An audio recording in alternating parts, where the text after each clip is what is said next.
seek to do in your name. And throughout the 10 years that I have been with the Barbados Labour Party, that has been the approach, that at all times, that we have nothing to hide, and we have everything to show. And why? Because the values that we represent to make a better life for the people of Barbados, and indeed, as you may have seen, the people of the region and the people of the world. Because our governance here does not stay here. And our example of governance has gone far and wide. And so it was in that moment that I realized that this was an institution that I would seek to represent as an institution. Now, I have worked in many places, and at all times, one has to feel comfortable that one can uphold the ideals and values of any institution or company or organization with which one seeks to associate. But there's another thing, sir, that happens, and I can only speak for the Barbados Labour Party, but I will also speak to what I observe in other parties. By contrast, there is a thing that happens in the Barbados Labour Party that once a candidate is identified, or once a young person, sometimes a not so young person, seeks a nomination or seeks any kind of a political service, that there is a body, there is a group that rallies around that person.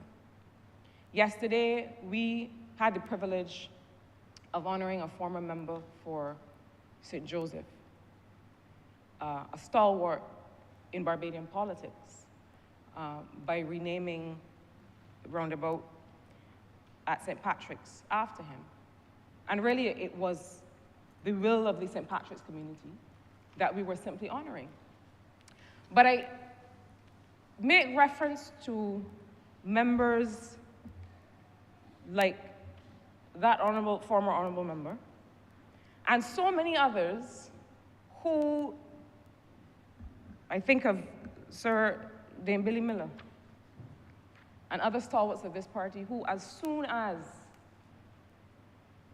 a person identifies an interest in representing people on behalf of the Barbados Labour Party, people rally round. Resources of all kinds are brought to bear.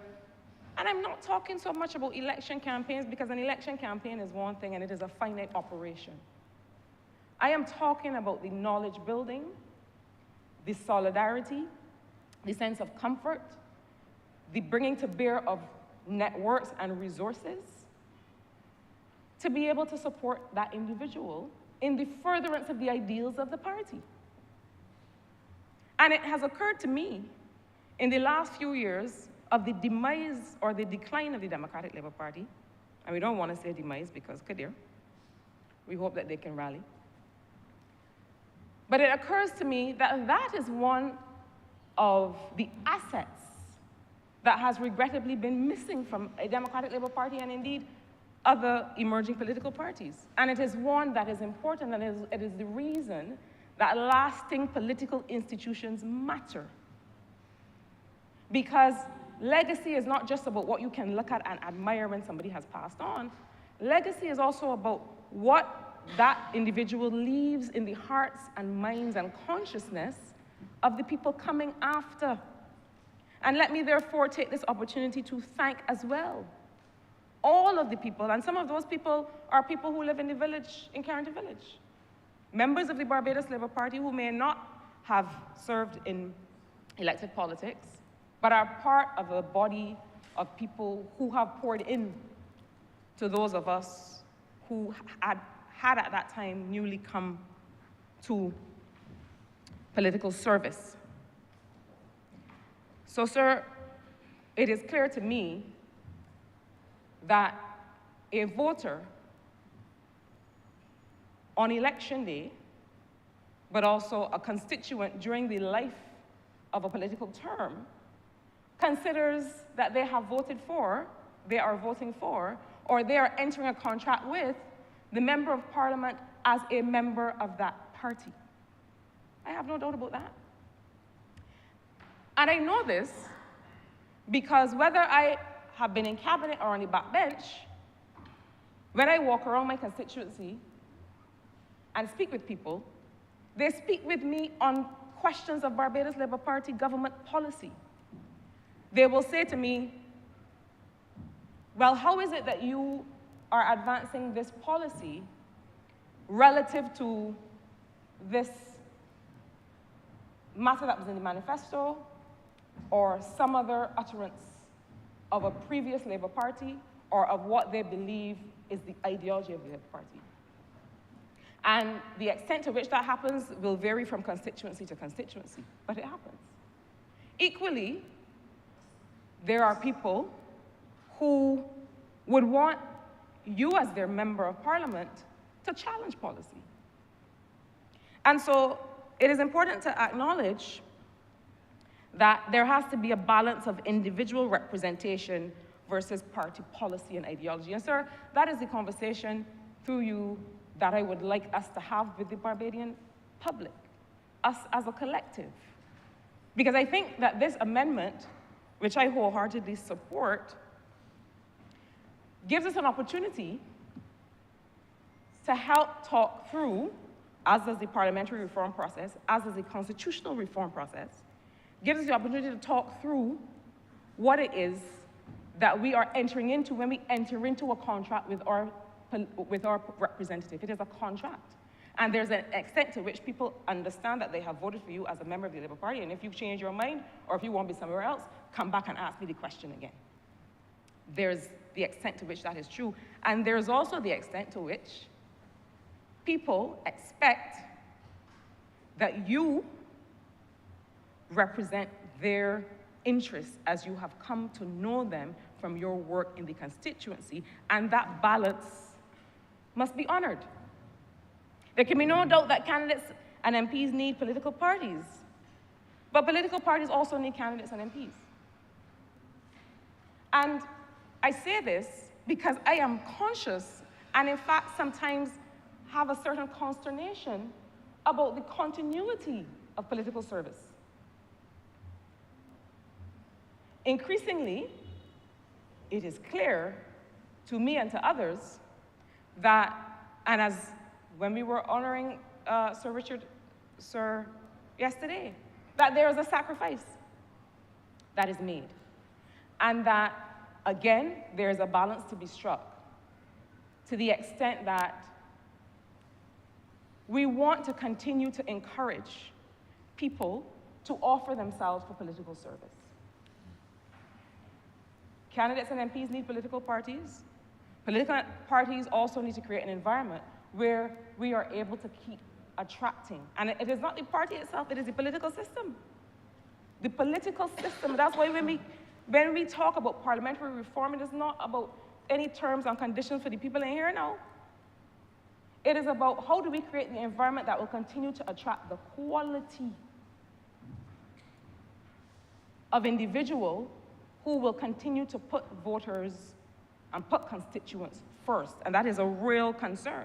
We see that concern with the passage of the integrity legislation that commentators would suggest that has not been passed because we as a Barbados Labour Party government don't want to pass it. That could not be further from the truth. The fact is that there is a sensitivity among those who serve about the sacrifice that they are making and whether they want to make certain information public record because service is sacrifice. And so as we have this conversation, I think these are things that we now have an opportunity to throw some light on. Sir, it seems to me, therefore, that when a member resigns, and when a member crosses the floor, it destabilizes democracy to such an extent that voters, constituents, the public starts to feel a bit unsure of the basis for democracy.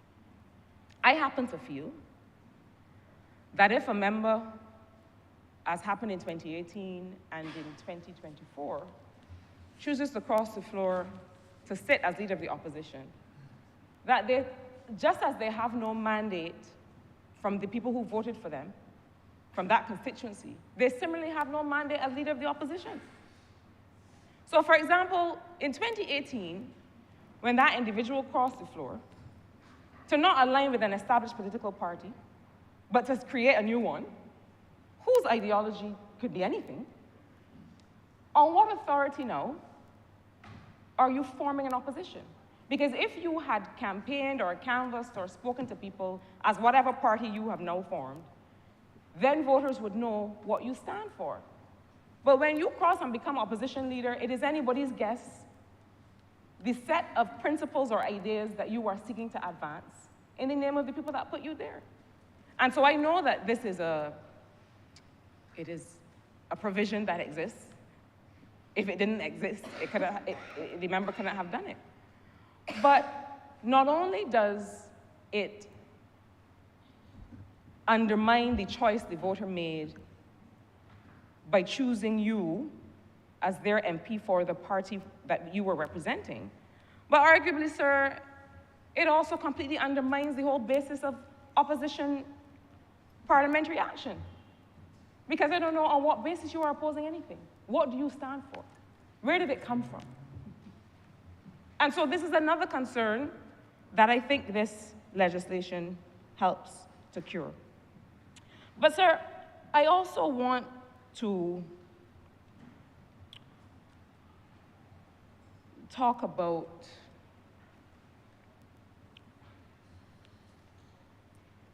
the notion of regulating political activity within political parties. I want to talk to sir about the entirety of how political actors function, whether as members of cabinet or on the backbench. And sir, I am using, with your permission, this debate to be able to advance this conversation with the country. Sir, I'm not sure whether Barbadians remember at all times the principle of collective responsibility of this front bench of this parliament, the principle of collective responsibility of the cabinet.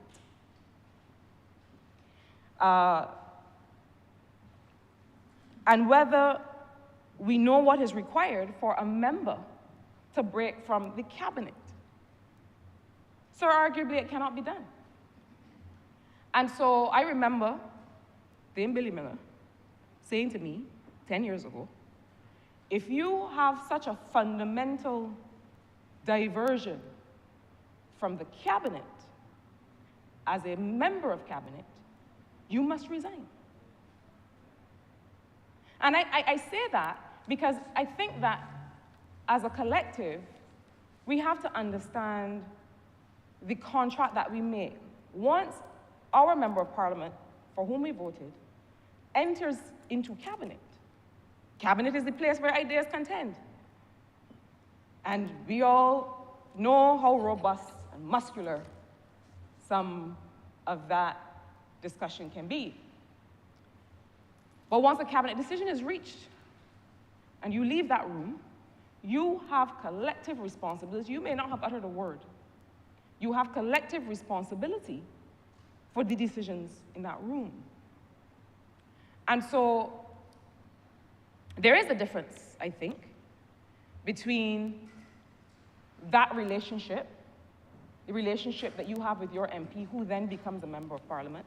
And I say this because I think it is important for us all to interact with the policies of a government as against the ideology of that party, to be able to make sure that we can, and we would on all occasions continue to support this member and this government. That is the only way that a healthy democracy functions. A member who is not in the cabinet, who sits on the backbench, equally, and I want to address two things in this moment, sir. One, and it came up yesterday in the renaming ceremony for Sir Richard, the notion that a member of parliament who sits on the backbench, who is not in the cabinet, cannot deliver for their constituents or cannot deliver at a national level is rubbish. Because this notion that that having a ministry means that you bring the resources of that ministry always to bear is not always possible. And we know that from the different portfolios that members have. I mean, I'm just seeking to speak plainly through you to have this conversation with the people of Barbados.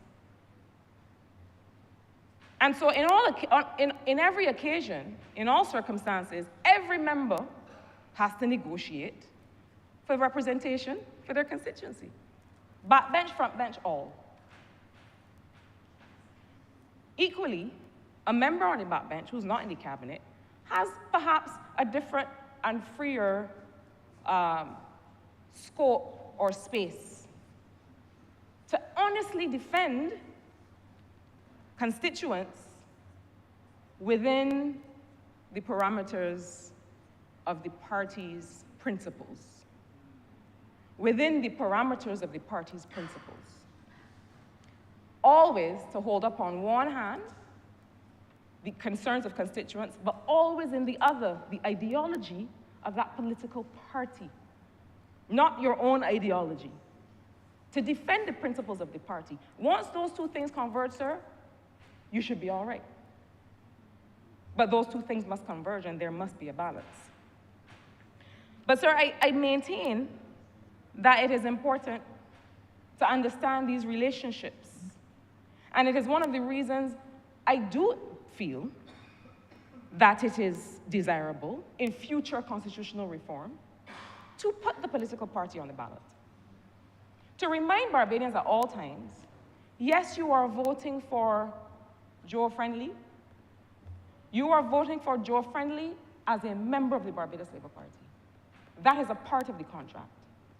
This amendment does not seek to do that at this time, but that is not to say that it cannot do that in the future. And I want to address quickly, sir, this notion that a constitution must never be changed, must not ever be changed unless and until we are ready to bring a whole, perfectly baked Republican constitution to the Republic of Barbados. That is like saying to me, sir, that I have a puddle on the floor in my kitchen. I'm not ready to clean the whole house yet. And I will leave that puddle there and keep slipping and falling, passing back and forth all the time until I can clean the whole house. It makes no sense. I agree that a constitution of a country is nothing to be sneezed at. But I do not believe that you must hang around waiting for perfection and waiting for a perfectly baked Republican constitution that ticks everybody's box, and in the meantime leave yourself exposed to all kinds of motivations for political action and political mischief. I do not believe that. And I think that those who are trying to present that to the public are guilty of not being people of practical affairs. This is not an academic exercise. We are not looking to pass an exam. We're not looking to write a perfect constitution first and then present it. We are looking to protect the interests of voters and people in Barbados. And if it requires that a constitutional amendment is required at the time it is required, then it is required. As we continue to do the work of constitutional review and reform. But I do think that destabilization is an issue that we need to address. I remember, especially in the second term of a former Democratic Labour Party government, it seemed like it was every man for himself, and sir, that was on the front bench. That wasn't even on the back bench. And the Honourable Prime Minister, I have it here in my notes, that I didn't know she was going to say it, but she made reference to it. The member for St. Philip West was at the time trying to show that he was more economist than the Minister of Finance at the time, which arguably he might have been. But the point is that it caused great policy destabilization and uncertainty. And these are the kinds of things that cause people to start to lose faith in their government and in their political systems. But sir, while we talk about keeping whole the institution of the political party or of the democracy, the institution must also keep whole the member and the constituents who pledged their support. So there should, for example, never be a withholding of government resources from constituents or a failure to execute for constituents of a duly elected member on the grounds of any kinds of internal political dynamics. I make this point to say, sir, that Can we legislate one kind of political mischief and not all kinds of political mischief? Political parties have a strange, sometimes strange dynamics. And so if we are looking to protect constituents in this matter, perhaps we should look to protect constituents in all matters of resource allocation across constituencies. Perhaps we should be looking for ways to avoid circumstances in which any resources of the government, as stewarded by any other member, are withheld or not judiciously used on the grounds of internal political dynamics. That is also an area from which we must protect voters, because it happens. And perhaps there are cures for this, afforded by systems in the executive branch, systems in the government, in the cabinet, that monitor indicators of equity and inclusion, not just according to gender or age or ethnicity or socioeconomic status, as we currently do, but also monitor indicators of inclusion according to geographical provenance, where people live. Are all residents of Barbados benefiting equally from the resources of the state based on where they live and by whom they are represented? In other words, to the extent that we as the legislative branch are seeking to help regulate the behavior of political parties and bad behavior brought about as a result of political dynamics, perhaps a legislative branch should equally regulate other kinds of bad faith political behavior that might see voters disenfranchised. I have heard many stories of duly elected members whose constituencies, whose voters, whose Barbadian people that they represent were not able to benefit from state resources for all kinds of reasons. If we are going to talk political mischief and internal political dynamics that may disenfranchise constituents or voters or any Barbadian, let's talk about them all. And so the question then becomes, how far can we legislate this notion of party cohesion or party unity? Or this idea of a unified party system or democracy? I put these things on the table, sir, because I think that it is time for the conversation.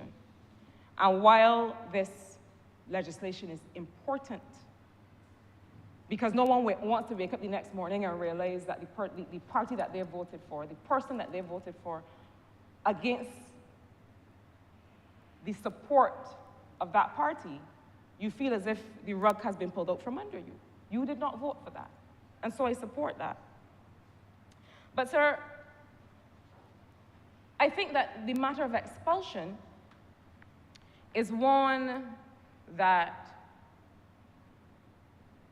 may give some people pause. And I support the utterings of the Honourable Member for St. Michael North East, the Honourable Prime Minister, who was at pains to explain how the principles of natural justice must be brought to bear. And I agree. I think not just with political institutions, but with every institution, one may find oneself at a disadvantage that requires adjudication. That happens with all things. But, sir, I also believe that political parties, like many institutions, are institutions of unequal power. And it is the reason I like to refer not to this notion of a political class.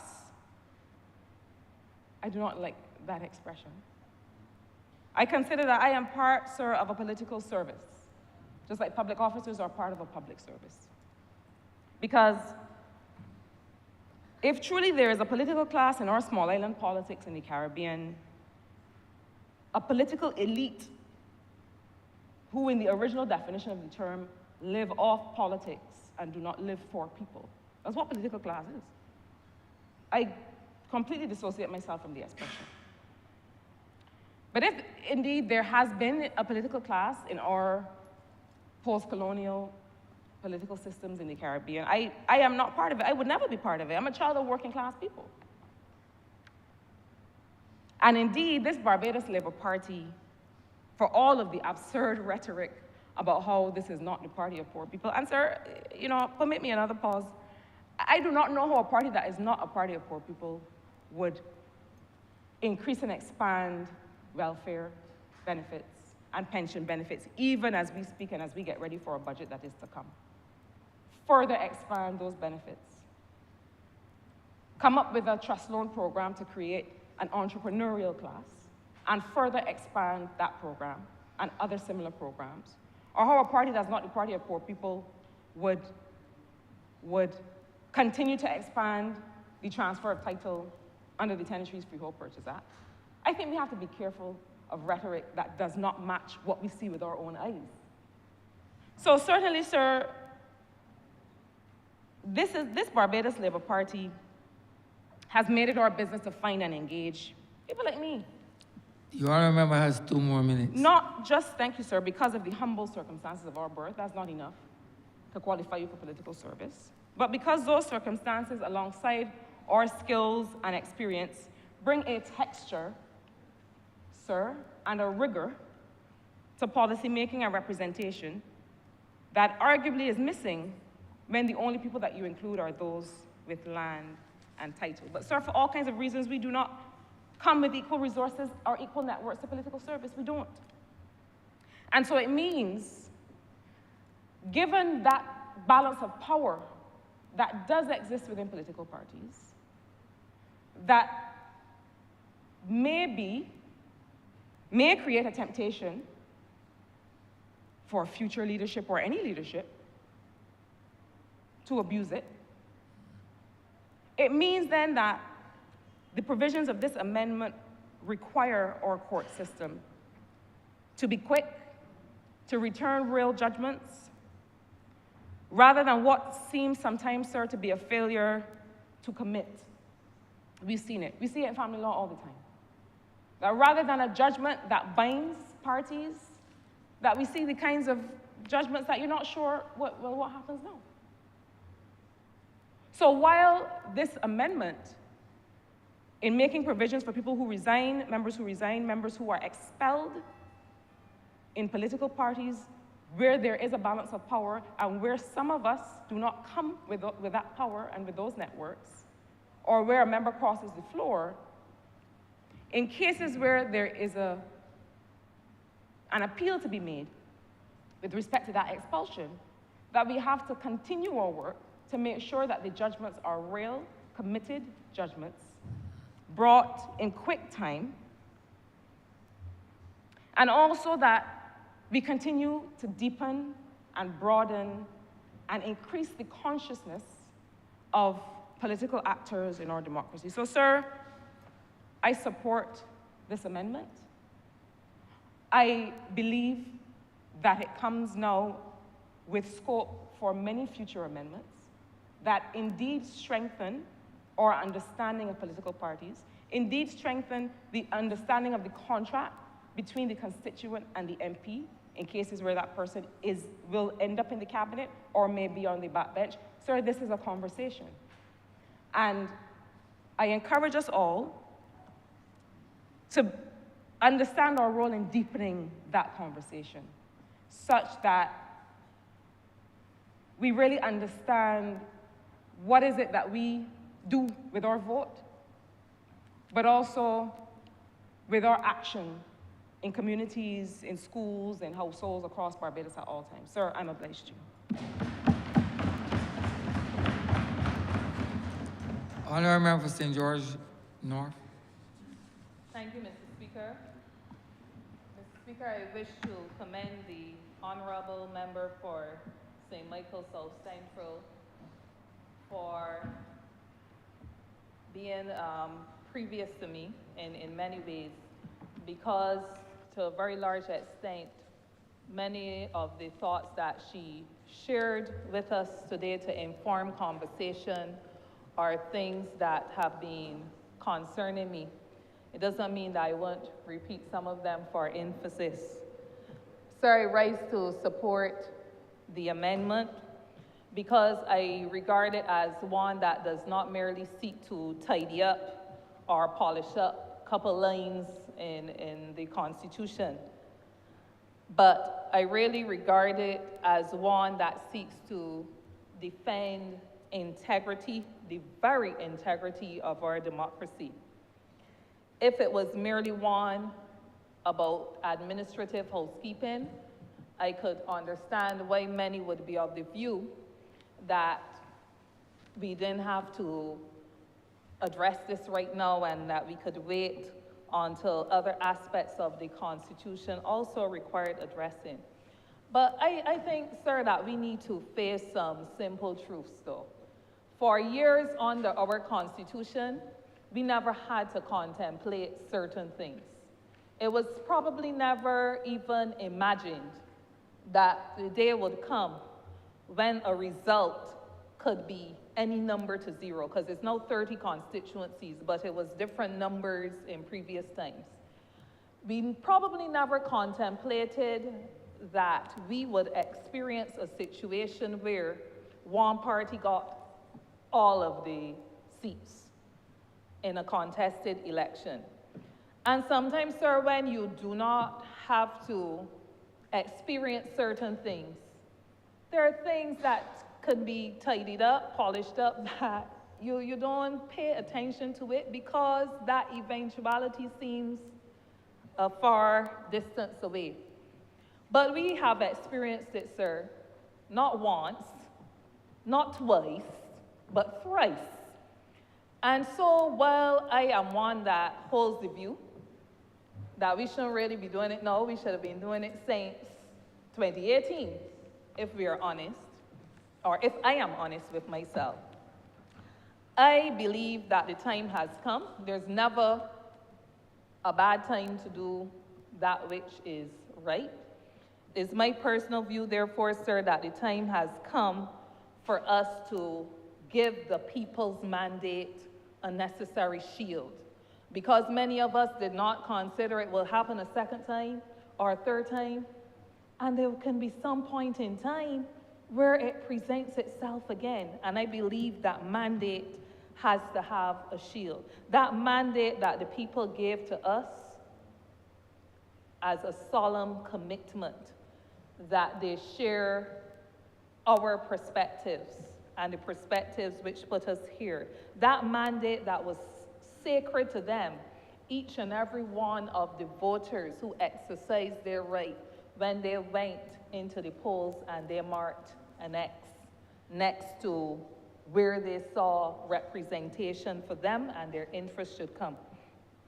The objects and reasons of the amendments, sir, before us are put plainly to promote political stability by limiting parliamentarians' ability to cross the floor. But, Mr. Speaker, I regard that it does more than promote political stability. I think it restores respect. I think it restores respect in circumstances where some have made a mockery of the sacred commitment given to them by people. It restores respect for the electorate. It restores respect for the vote. It restores respect for the principle that I hold fast to, that mandate does not belong to us. Us meaning those who sit in the House of Assembly, but mandate belongs to the people who put us here. This mandate, therefore, to my view, is not a personal possession. It's not a gift. It's not a trinket. It's not something that we come in here and wave about. People voted for us. People elected us as representatives of a party, as representatives of a party with a program that they support, as representatives of a party with a philosophy that they support. And I think that this amendment comes at a time where we have the opportunity before us to pass it and therefore have the Constitution reflect that particular reality. At 45, 1H, a section is inserted to make a seat vacant if a member resigns. from their party if the member is expelled or if the member crosses the floor. And from comments by some, they will take it to be punishment. They will take it to be a government not wanting to have an opposition.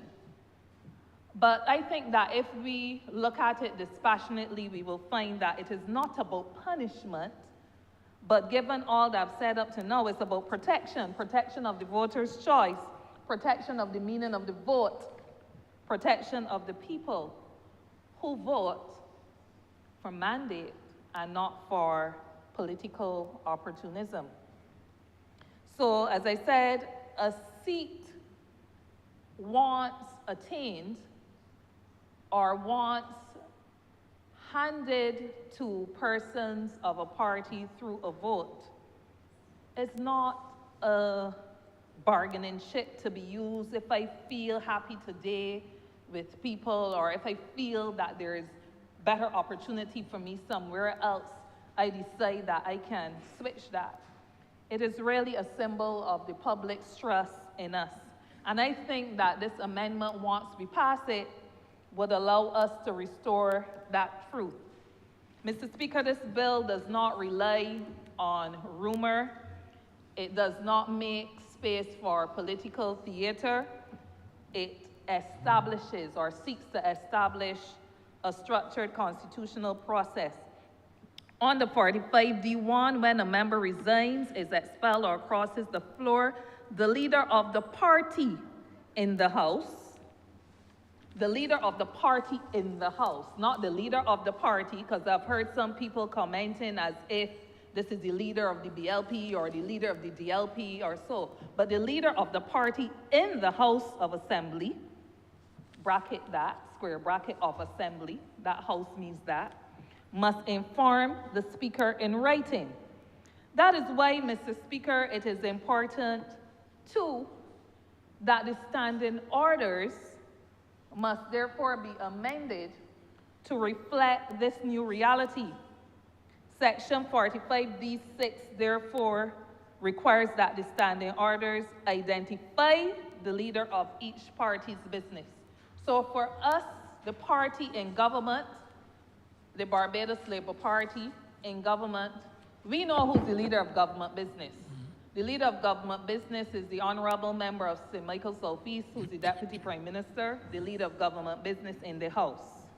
It means that any other party in the House will define who is their leader, the leader of the opposition, and so on, and that person has the responsibility to ensure then that the amendment made at 45D1 is not symbolic, but that it becomes operational. So, Mr. Speaker, it goes on then to say that the Speaker then shall, not that the Speaker may or that the Speaker might, but the Speaker shall make a declaration at the next sitting. This bill before us is therefore about giving constitutional order. Now, I understand that there may be some concerns of some, that there may be some fear of political ambushing that can take place. And I recognize that too as a party's concern.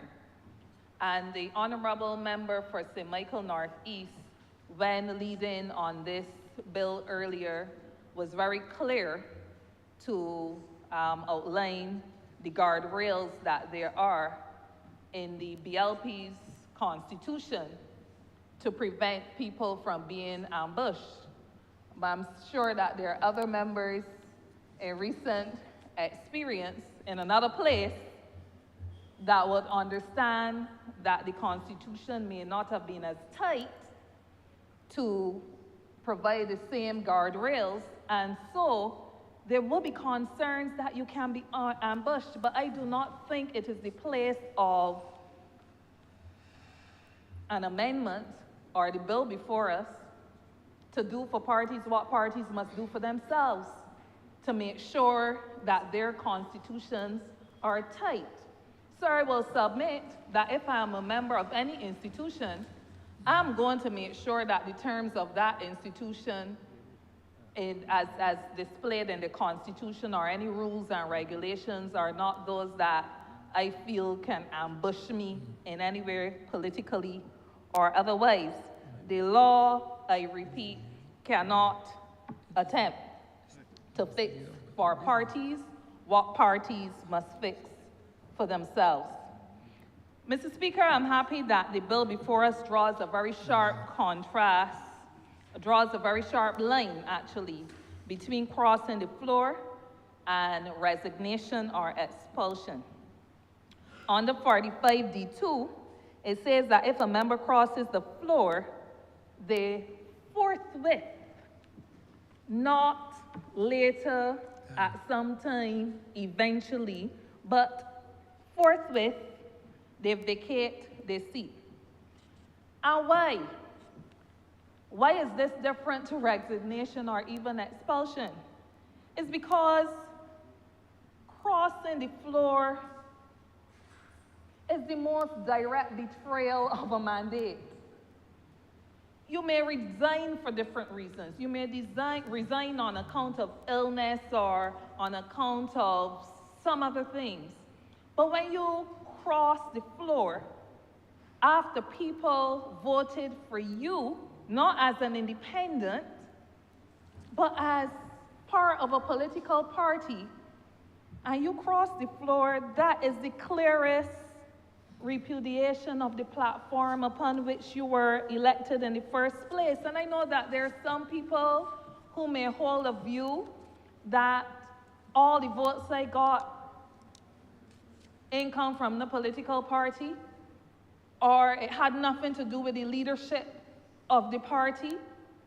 And some might hold that a quantifiable amount, if not a majority, may have been their personal votes. And that could very well be true, but Mr. Speaker, what better way to verify than to go back to the people who put you there then, if that is the belief? Certainly, if I held that view, which I do not, because I've had occasion to study the votes cast and the votes received by members in contested elections from 1956 up to the one that was concluded just under 2 weeks ago. And I can see clear patterns of how things changed over time and how things stabilized, particularly between 1999 and present, to give the Barbados Labour Party a platform where I can argue, like others have put, the Honourable Member for St. Thomas included, that you see where party votes emerge. And the Barbados Labour Party, certainly in the case of St. George North, and I know in the case of others, was able to turn out its vote. And the other people were not able to turn out as much of their vote as they ought to have. But sir, the Constitution cannot allow a member, therefore, to carry the people's power into the arms of a party that the people did not choose. And that is the underlying and fundamental principle. I now turn, sir, to the resignation or expulsion of people, of members. I believe that a fair 14-day window has been given. At 45D3, if a member is declared to have resigned or been expelled, they have 14 days to challenge in court. If they do not, at the end of that time, the seat becomes vacant. I believe that this is due process. I believe that this provides for natural justice. I believe that it provides for constitutional fairness. I further believe that what will make my beliefs even more true or real would be if that 14-day period where there is the opportunity to challenge in court, if that period is held very tightly, in the same way that on election day, if there are challenges, we can exercise urgency and hear matters, then urgency must be exercised for the principles of due process natural justice and constitutional fairness as provided for to be truly experienced. Under 45D4, if they do challenge it, and they challenge it successfully, then they get to maintain the seat. But while the 14-day period, while that 14-day window is open and there is a challenge, a member will keep their seat until the matter is finally determined. It's for these reasons, sir, that we have to exercise urgency through the court process. And I don't know, because I'm not a legal mind at all, but I would be happy if we could get some assurance that that urgency will be held in these matters. But Mr. Speaker, let me go back to the things that I know, because the things that I feel. So I'll be frank, if I resign from a party, I don't need to go to court. And that's if I resign in word or in deed by my actions. I don't need to go to court because I done with people, done with the team. And if my party expels me, I don't see that I can be clinging on to a mandate that they no longer want me to hold. But if I really believe that the people put me there and put me there for me, I would be there like, bring it on. Let me go to the polls as fast as possible. Let me get back to representing my people, the people who put me there. But I know some will fight up, Mr. Speaker, not to defend a principle, but to protect ego. And it is a certain comfort zone that we may want to set for ourselves, and that's the truth that we must face. But still, where a challenge is made, as I said, reinforcing the point that the courts then must treat with urgency, and I'm stressing that because at some point in time in the wrap-up or so, I would like to hear a response to that. Mr. Speaker, Section 45D5, once the Speaker makes a declaration, the member shall cease to perform his functions until the matter is resolved, and that goes back to the point of urgency that I made. Mr. Speaker, this constitutional amendment is about people power. I believe that I align myself with a predecessor of mine in the Barbados Workers Union who also served in this honorable chamber. The second General Secretary of the Barbados Workers Union, who, like me, shared the view that people must vote for a party. People must vote for a program. People must vote for a promise. The Barbados Labour Party, that is now the government, came into government on a promise that they referred to as a covenant, that we refer to as a covenant. We do not promote people voting for political nomads. The labor movement does not promote people voting for political nomads. We do not promote people voting for instability. We do not promote people voting for members who treat this honorable chamber as if it is a revolving door. A party is promoted to align with because a party allows for continuity. It allows for discipline. It allows for direction. So if you break the covenant that you set with the people can hold you accountable to it. A Lone Ranger, let's face it, and the people know it, cannot achieve structural change without an organized movement behind it, whether that movement is a union, whether it's a political party. So that when you are in your canvas and people tell you things like, this road is not being fixed, so I don't know if I want to vote for you. My house has not been repaired. I don't know if I want to vote for you. Don't vote for me. You think the Lone Ranger can be able to deliver it to you? And that's the reality. And that's how we sometimes have to speak truth to power and get people in a very reflective state of mind that they can understand what they're actually saying.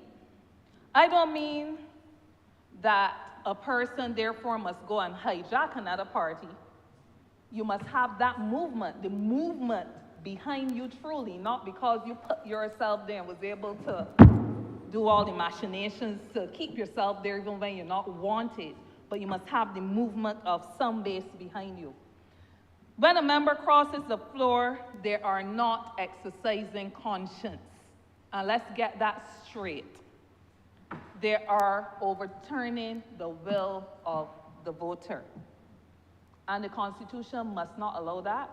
And the Constitution, this bill, belatedly, now puts us in a position that we won't allow that once it is passed. This bill says to the people that your vote is final unless it is returned to you. It says to the people, your mandate is respected. It says to the people, your power is not transferable. And I think that these are very important principles for all of us who hold office to support and promote. This bill is not about protecting those who are voted for. This is about protecting the voter and the mandate that the voter has given. Mr. Speaker, let me also be clear and permit me to speak now a bit as a Labour leader, also who is a member of Parliament. My support for this bill is not blind to party failures. I want to repeat that. My support for this bill is not blind to party failures. I am a leader in the workers' movement. My loyalty every day for the last 21 years of my life explicitly has been to working people and their families and not to a political brand. I remember when I was invited in to join the Barbados Labour Party, I looked up in a doorway and I said, that exit can be an entrance. The entrance can be an exit. If today I join and I lead the movement, usher the movement in, because I expect that better can be delivered to working people and their families, and that better is not delivered, I'm not committed to a brand. I might not cross the floor, but I don't think it will be my choice to, but I think it will be my duty to. As long as I'm committed to the workers' movement, my duty would be to leave if it no longer serves the people. And that is what was the experience in the mid-1950s. And I spoke about this when my predecessor, now the Right Excellent Frank Walcott, and the Right Excellent Errol Barr and others determined that the Barbados Labour Party was no longer reflecting what they supported as a movement of workers, helping working people, that their objectives had somewhat shifted and they were no longer addressing the needs of the ordinary man. So they decided to leave and form a Democratic Labour Party, who since then no longer reflected the views of the ordinary man, not after 2013 when so many thousands were sent home just like that without consideration to due process and so on, and more cases that is not the Democratic Labour Party that was formed. And so, Mr. Speaker, those leaders abandoned the Barbados Labour Party in the mid-1950s. But I hasten to say that that's also the reason why I allowed the Barbados Workers Union to realign in 2020. Because here it was that there was a party in power saying, we want to reconnect, we want to realign to the needs of the ordinary man and woman, and that's why I came in. And that's why, Mr. Speaker, I'm saying that When you are from the labor movement, you don't wave a party flag willy-nilly. You will continue to support a brand as long as that brand supports the needs of the workers. So as a union leader and as a member of parliament, always I will urge people to vote. I will always urge people to vote for the program that protects working families. I will always urge people to vote for the program and the party that is supporting national development. I will always urge people to vote for the leadership that is promoting democracy. And our people must therefore learn to vote strategically and not emotionally. We must learn to vote for the uplift of working people and their families. We must not align with a party simply because that party is the party we've always voted for. We must align with a party because we believe and we know that that party has the machinery to deliver. And we must be guided by solidarity for the many and not for the few. You will never be able to please everybody. I hasten to say that. But the machinery and the commitment must be in place to deliver for the many and not for the few. So, Mr. Speaker, in closing, I said I would be brief. Let me close with a plain truth. Repeating what I said for emphasis. The mandate belongs to the people.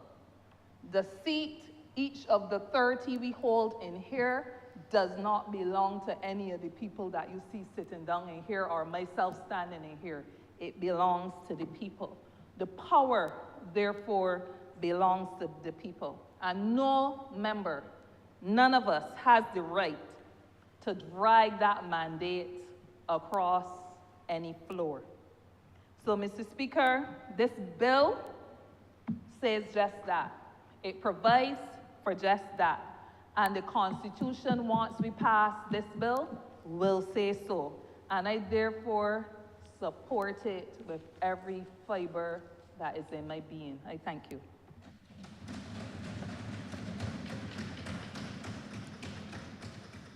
Honourable St. Philip North. Thank you, Mr. Speaker. It is fortuitous that you're back here today on the mandate of an independent speaker. And with that, I am asking for your indulgence and to be open-minded as you usually are. But I have questions on this bill, and of course, I have reservations. I will begin by saying that the one thing I would have loved to have was more time to consider, to investigate, to basically scrape the internet for any information I could get on this bill so that I can make a really informed decision in terms of how I vote later this afternoon. But time did not permit, and I'm still wishing that we can have a little more time to discuss it. I have the Prime Minister, the Honourable Prime Minister said earlier about there's certain things I think are not worth the fight about stating the definitions of some of the things, like crossing the floor and what was the other one I wanted to say? Like crossing the floor, for instance, political parties, for instance. I tend to disagree. 50 years from now when I'm in my grave or in an incinerator, language changes. Fat is no longer obese, fat is cool. Gay is no longer happy, gay is something else. Tea is no longer what we drink, it's information or gossip. And I think it's important to put definitions in legislation so that for future, everybody and anybody can understand as language changes. Crossing the floor is not always fruitful. The members that spoke before me insisted on that. But reading a little bit more on the history of crossing and so on, I can say that it has been fruitful in some instances. We have the great example of Errol, the late Most Honourable Errol Walton Barrow, who left the Barbados Labour Party and basically started a force to reckon with, the Democratic Labour Party, which sadly all of us are seeing the demise of it, which I really do not want to happen. That was a fruitful crossing. We have seen the late Right Honourable Owen Arthur cross to become an independent. And anybody in here that would say he did not make valuable contributions in Parliament as an independent till he came upon, can't remember if he ran the elections after that, would be lying. That was a valuable crossing, Mr. Speaker. I took a little time this morning, I really couldn't sleep last night, thinking about this bill, and I remembered us discussing the Parliamentary Reform Commission report, which I know the House has, if I'm correct. And I'm seeing a part, and I would like your embellishment to read the part that jumped out at me.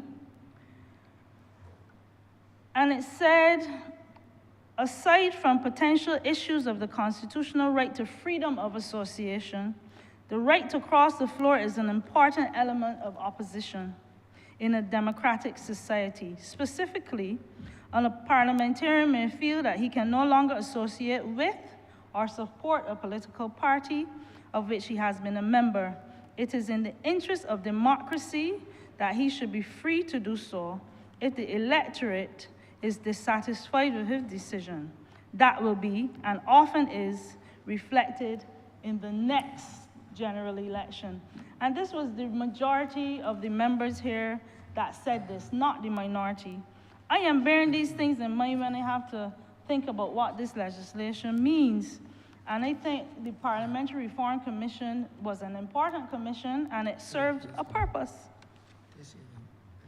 Then, when I went on reading this morning on the Google, that's the doctor for everything, I came across, and you should know about this, Mr. Speaker, the Commonwealth Latimer House Principles, and I'm sure you shook your head, so you're very familiar. And I read certain things, and part I was reading, it was associated with what was happening in Trinidad and crossing like that. But this is a Commonwealth. I think, as far as I remember, we are part of the Commonwealth. It started with preserving the independence of parliamentarians, that the freedom of speech and debates or proceedings in Parliament ought not to be impeached or questioned in any court or placed out of Parliament. It says at number 2, security of members during this parliamentary term is fundamental to parliamentary independence, and therefore, A, the expulsion of members from Parliament as a penalty for leaving their parties, i.e. crossing the floor, should be viewed as a possible infringement of members' independence. Anti-defection measures may be necessary in some jurisdictions to deal with corrupt practices. It goes on in B, laws allowing for the recall of members during their elected term should be viewed with caution as a potential threat to the independence of members. C, the cessation of membership of a political party of itself should not lead to the loss of a member's seat. Now you smile, you're familiar with what I'm saying.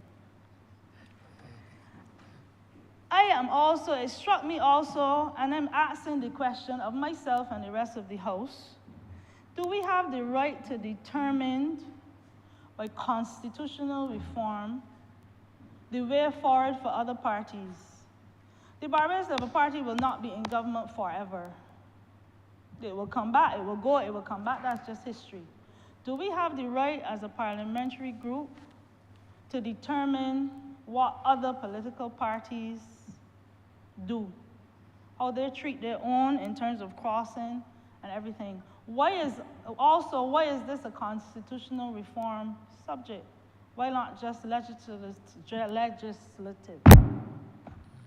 These are questions that I'm interested in.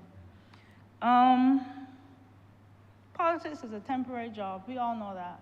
I was told that by one of the gentlemen that crossed over 2 elections ago. And it struck me as true. We won't be here forever. And I'm wondering if we have the right to impinge on their rights or their views or their actions. Expulsion from the party, the members that spoke before me spoke about this. I think that, and this is internal. You can't help but say that's within a party. These are internal issues. And I don't believe, and I know they have 14 days to take it to the court, I don't believe that an MP should have to vacate the seat if he's expelled by the party. I don't know, I heard the reasons that you can be expelled for our party. I don't know how it stands for the others, but I am questioning that as well, and I would like to ask for clarifications. If I want to use crossing the floor in a proverbial sense, quote unquote, crossing the floor, both parties in this way have benefited, both major parties have benefited from such. As I look around this very room and think about the other house, we have benefited from people not crossing the floor, the literal floor of Parliament, but crossing from one party to the next. How do we sit as a government and not bear this in mind when we speak about crossing the floor? It may not be a cross at election time, but in essence, it's a cross for the benefit, at least the perceived benefit, of an individual party. These are things, and we try not to look at the public, but as an MP, I have to bear in mind what the public is saying. All morning I was reading while I was listening on the comments that people are making, some good, some bad, some for, some against, but they have to be borne in mind.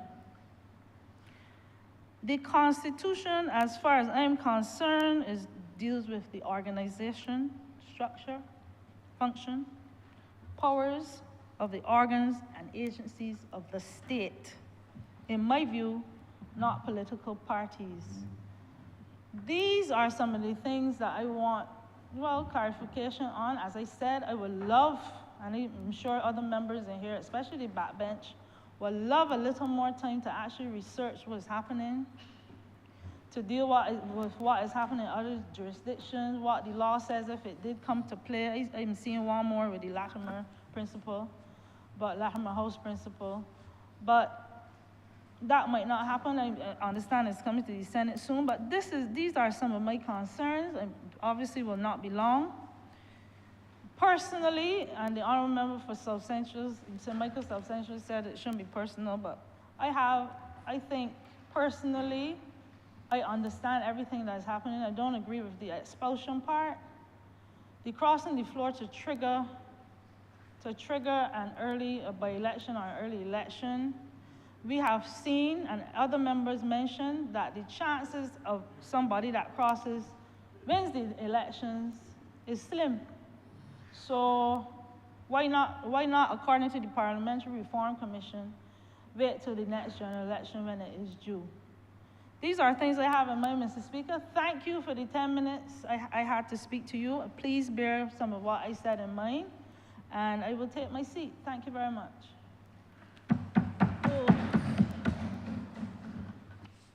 Honourable for Christchurch West. Thank you very much, Mr. Speaker. Now, Mr. Speaker, as I look around this honourable chamber,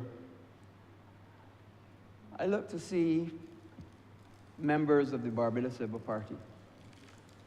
And I think certainly from what I can see, am the longest, or if not the longest, almost the longest, member of the Barbados Labour Party in this honourable chamber. I was a member, in fact, this year is 40 years that I've been a member of the Barbados Labour Party.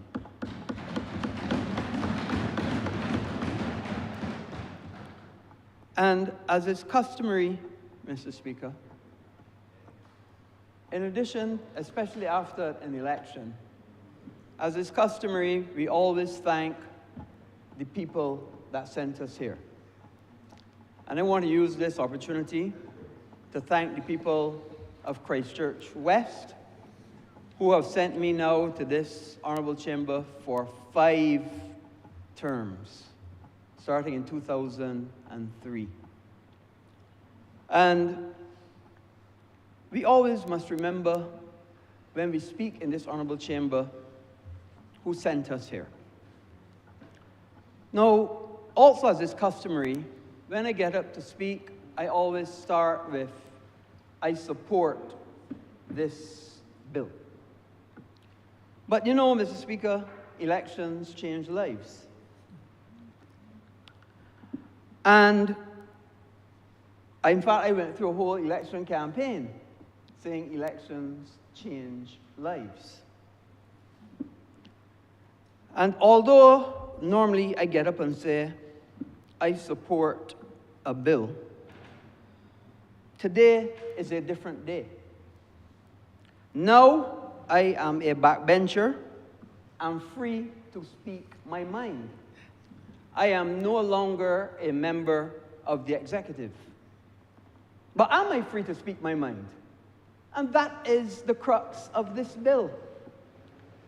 Am I free to speak and say what I feel as a person without fear of expulsion, without fear of not towing the party line, without fear of thinking that my utterances can be used against me? And that is the crux of this debate. That is the fundamental crux of this debate. I fully agree, I fully and wholeheartedly agree that if you cross the floor, that you should go back to the polls. I fully agree with that. The part that I had difficulty with is whether somebody should be expelled from a party based on their utterances or positions that they have taken. And I listened to the Honourable Prime Minister, and we discussed it amongst ourselves at length. And I have come, after deep reflection over a significant period of time, to now agree with that aspect to it. And I'll explain to you why I agree. We often say that I must respect the people that sent me here. And yes, the people that sent me here are the people from Christchurch West. But the people that sent me here are also the Barbados Civil Party, though. They're also the people that sent me here. And when you think about it, all of us have benefited from everything that the Barbados Labour Party provides in an election. The Barbados Labour Party provides this, a manifesto. I didn't write this manifesto. Well, I didn't write the manifesto by myself. We had help, and we all come together and write a manifesto. And I know that I wouldn't want to steal the thunder of the Honourable Leader, because if I were to read from it, I had to make it a document in the House. And I don't want to preempt the Leader making the manifesto document, but maybe I should, because it's a mini manifesto that I have in my hand. I remember, as long as you're quoting from it, you can indeed make it a document. But I won't want to preempt the Leader making the manifesto document. It's not preempting, I remember. Fine. If you're quoting from it, And it's your duty. The number one thing, the BLP's core beliefs, a sense of belonging that gives life meaning. Now, I started by saying that I have belonged to the Barbados Labour Party for 40 years. So therefore, I internalize and I accept the core values of the Barbados Labour Party. And if we accept that when we enter these chambers as elected members, we enter these chambers and we benefit from the record of the Barbados Labour Party. We benefit from the posters of the Barbados Labour Party. We benefit from meetings of the Barbados Labour Party. This election, we benefited from an application, an app of the Barbados Labour Party. We benefit from other colleagues coming and assisting you on your platform of the Barbados Labour Party. We benefit from all the paraphernalia of the Barbados Labour Party to help you to win your seat and to provide a case to the people of your constituency. Then how could you not say that you have also been sent by the Barbados Labour Party? So if you have a duty to know that you've been sent by your constituents, you also have a duty to know that you've been sent by your party. And if you internalize and accept that, then of course you would have to accept that if you in some way speak against or your party has reason to expel you, then you have to accept that then you must go back to the electorate who have sent you here. Now, Mr. Speaker, I also looked at how does this affect other political parties? Because when we change this constitutionally, it affects how other political parties formed and even not yet formed will be able to respond and have responses in this honorable chamber. And let's give an example. Let's think about it a little bit. There was a coalition party, PCP, People's Coalition for Progress. It's an unfortunate name because that's actually a hallucinative drug. PCP, phenylchlorohexidine, pyridine. Maybe they were hallucinating, I don't know. Amphetamine, honorable member? There you are, Mr. Speaker. You well know. PCP was a well-known drug for years. But let's go there. Bear with me for this. Suppose, for argument's sake, that a member of a coalition party happened to win a seat. But another party, coalition party, decided to expel. Well, how then does that expulsion work in a coalition? And I must tell you, this is not my original thought. This is a thought that comes from the youngest member of this honorable chamber, and I had to agree with her. How then, if a coalition member is elected, who then comes and says that he was expelled? Is it the other side of the coalition? Is it his side of the coalition? Was he elected as a coalition? Was he elected as one side of the coalition? Was he elected as the other side of the coalition? These are questions we have to work out. Now I accept that perfection is the greatest enemy to progress. And I accept that there will be judicial challenges on this at some point in the future. I accept that. But I also want to read into the record of this honorable chamber that due process must be gone through before anybody is expelled, be it from a coalition, a Barbados Labour Party, a Democratic Labour Party, a Freedom of Barbados, or whatever. And I also want and imagine that when the judicial review of this, when this goes to court, that the judges look at Hansard and see what the intent of this bill was. Because I heard the Honourable Prime Minister say clearly, the intent is not to prejudice anybody, the intent is not to victimize anybody, the intent is not to use this as a weapon of destruction or to weaponize it. That's not the intent of this. The intent of this is that the voters' intent must be known and must be protected. That as the Honourable Member for St. George North said, that the mandate must be preserved. And that must be the intent. So, Mr. Speaker, this bill is a serious bill because this binds people for years. This bill gives a tool of discipline to a political party that hitherto it never had. Hitherto it never had.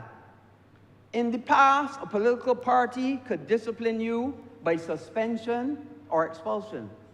But that was it.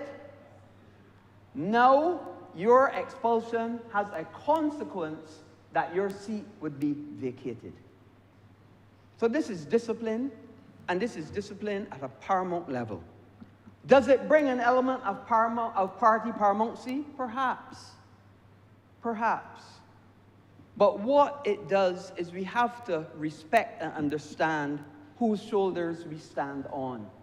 Mr. Speaker, we just came out of an election, and I'm sure all honourable members would have heard when they went house to house, I love the Prime Minister. I vote for Barbados Labour Party all the time. My father before me, my grandfather before me. Because whether we like it or not, people vote for I said three things, now I feel it's four things. People vote for leader, people vote for party, and people vote for candidate. But the fourth one I've learned, people also vote against the candidate of the other side as well. And that's what they do. So people actually vote for four things. And we have to respect respect the shoulders of those that we stand on. I stood on a great man's shoulders, Sir Henry Ford, and I respected him. I respected him, and he, up to this day, Sir Henry Ford is gone. And people of Christchurch West are still voting for Sir Henry Ford. People in St. John's still voting for Earl Walton Barrow, whether we like it or not. And that is because a party and the strength of a party and the policies that touch that person are the reasons why they vote. So we do not come to this honorable chamber by ourselves or on our own. We come with the history of those who went before us. We come with the strength of the party, and we come with the strength of the policies that a party looks to institute, and we come with the strength of a record. So, although I normally start with saying I support, I will end with saying I support. This is a strong have no doubt. And all I ask is that due process is adhered to, and that not if when it comes to court, but when it comes to judicial review and when it comes before the court, that the judges look and see from Hansard what the intent of this bill was. That it is not used to weaponize, that is not used to get rid of a member and force by election for whatever reason, because that could never be the intent. But the intent is to preserve the mandate of the party and preserve the mandate of the people who have sent you here. And with those few words, Mr. Speaker, I'm obliged. Honourable Member for St. James North. Thank you, Mr. Speaker. I rise to lend my voice to this debate and bill. And let me at the onset state that unequivocally I'm in full support. But I also want to thank God, of course, for being here, and to also thank the good people for St. James North for re-electing me and sending me back to this August chamber. And I also want to thank, of course, the party of which I'm proud to be a member and with, and on whose platform I'm in here, having gone to the electorate of St. James North. And it's on that basis that I start, because with respect to where we are, we have to now make it very clear that strong institutions, and I repeat, strong institutions operate on a basis of trust. Strong institutions operate on the basis of trust. And part of the duty of this chamber and the members of this chamber is to ensure that we not just operate for today, but that we operate looking squarely and firmly to the future for the governance of this institution, so as to protect the integrity and the trust that this institution requires of us, particularly on the basis of the electorate that we all represent across this country. And given the fact of our history, the third oldest parliament in the Commonwealth, there's a duty, Mr. Speaker, to my mind, that this parliament has to treat to with respect to ensuring that that trust and integrity can stand the test of time, particularly given the history, and by extension our recent history, with respect to the issue of persons crossing the floor. And I start there because why? That trust that I spoke about, Mr. Speaker, really falls between the relationship between the members of this chamber and the electorate who elected us and sent us here. And a number of things would have taken place, as you've heard today, throughout this bill and debate. Firstly, all honourable members, all elected honourable members, Mr. Speaker, are here on the basis of a few things. Firstly, candidates would have presented themselves house to house, across communities and constituencies in Barbados, not just presenting themselves with their names and their individual selves, but on the basis of ensuring that people understand that they are representing a political institution. All of us, bar none. And if you understand the history of our country, we all know that political parties stand a much higher likelihood of success at the polls, particularly mass-based political institutions, than persons running as independents. And that has been our case, with the exception, with a few exceptions. And as a result of that, seeking to represent the electorate in Parliament, not for yourself, but of course, as a result of saying, I am representing political party A, or political party B, or political party C. The relationship and the trust in which you're asking the electorate to vote for you is on the basis, therefore, saying, should you vote for me, these are the things that I'm going to advance on your behalf. Firstly, the philosophies, the policies, and the programs and initiatives of said party. And when you present that to the electorate and they give you their vote, invariably then that relationship is now forming and solidifying and saying, I am sending you to Bridgetown to represent me in Parliament on the basis of all of the things that you and your colleagues would have stood for on the platform, on the television, on the radio, you name it, all of the platforms that you've advanced in the name of whatever party to go into Parliament and to represent my interests as an electorate. And it therefore means that when you're elected to do that, Mr. Speaker, particularly advancing the issues of your constituents through the lens of your political institution, and notice I didn't say government, but through the lens of your political institution, it means that that trust is that on the basis of what you presented to them, they expect you to advance their interests and to represent them through the lens of what you've asked them to vote for. And I make that distinction for a number of reasons. As I listen to public discourse on this key and timely and important bill, there are a number of persons, Mr. Speaker, who have said that this bill would only favor governments of the day. And nothing could be further from the truth. At a time in the future, whenever that time may be, in circumstances where there would be, for example, an elected opposition, should a member or members of the elected opposition also want to cross the floor into the governing party, they too will have to fall within the realms of this bill. And it therefore means that what we're trying to now do is to carve out a situation where that the governance and integrity of Parliament represents the trust given to that elected member at the time of the poll when they went to vote.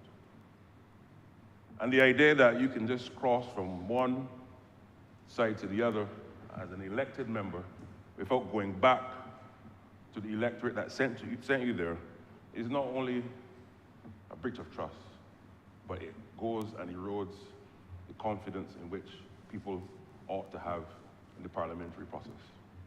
And therefore, that parliamentary process, particularly in the context of reform, is key, particularly when we're also talking about ensuring that we can now make sure that the levels of, for example, voter apathy. When you talk to people and you move about the country, Mr. Speaker, persons lamented in 2018, in 2022, well, 2024, but in the 2022 term, in the middle of the term, that we had a situation where, as you've heard before and as we know as a country, we had, in two different instances, members who were elected by the people on a platform of one political party, but for whatever reason, they then crossed the floor without getting a fresh mandate from the people. But we all see, Mr. Speaker, what has happened in those circumstances.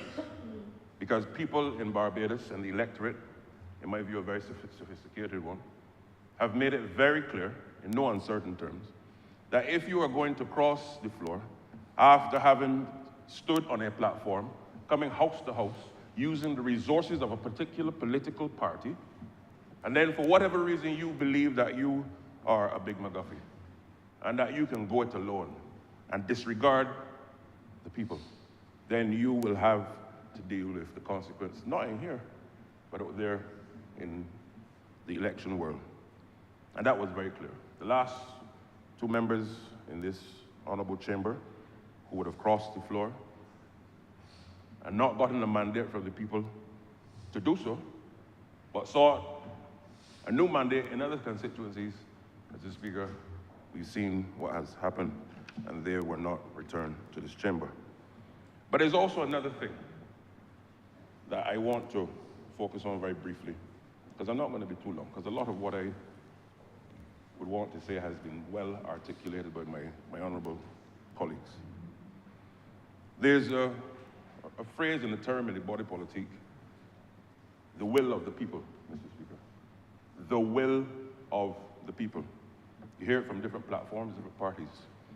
And you hear oftentimes colleagues and candidates saying, should it be the will of the people? Should it be the will of the people, I will do.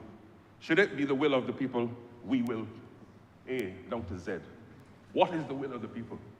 That as a slate of candidates, yes, 30 individuals, but as a slate of candidates, we advance philosophies with respect to infrastructure, taxation, education, sport, you name it. And therefore, as we are elected in here to advance the interests of those who sent us here, the will of the people, therefore, has manifested in every single member of this chamber being here.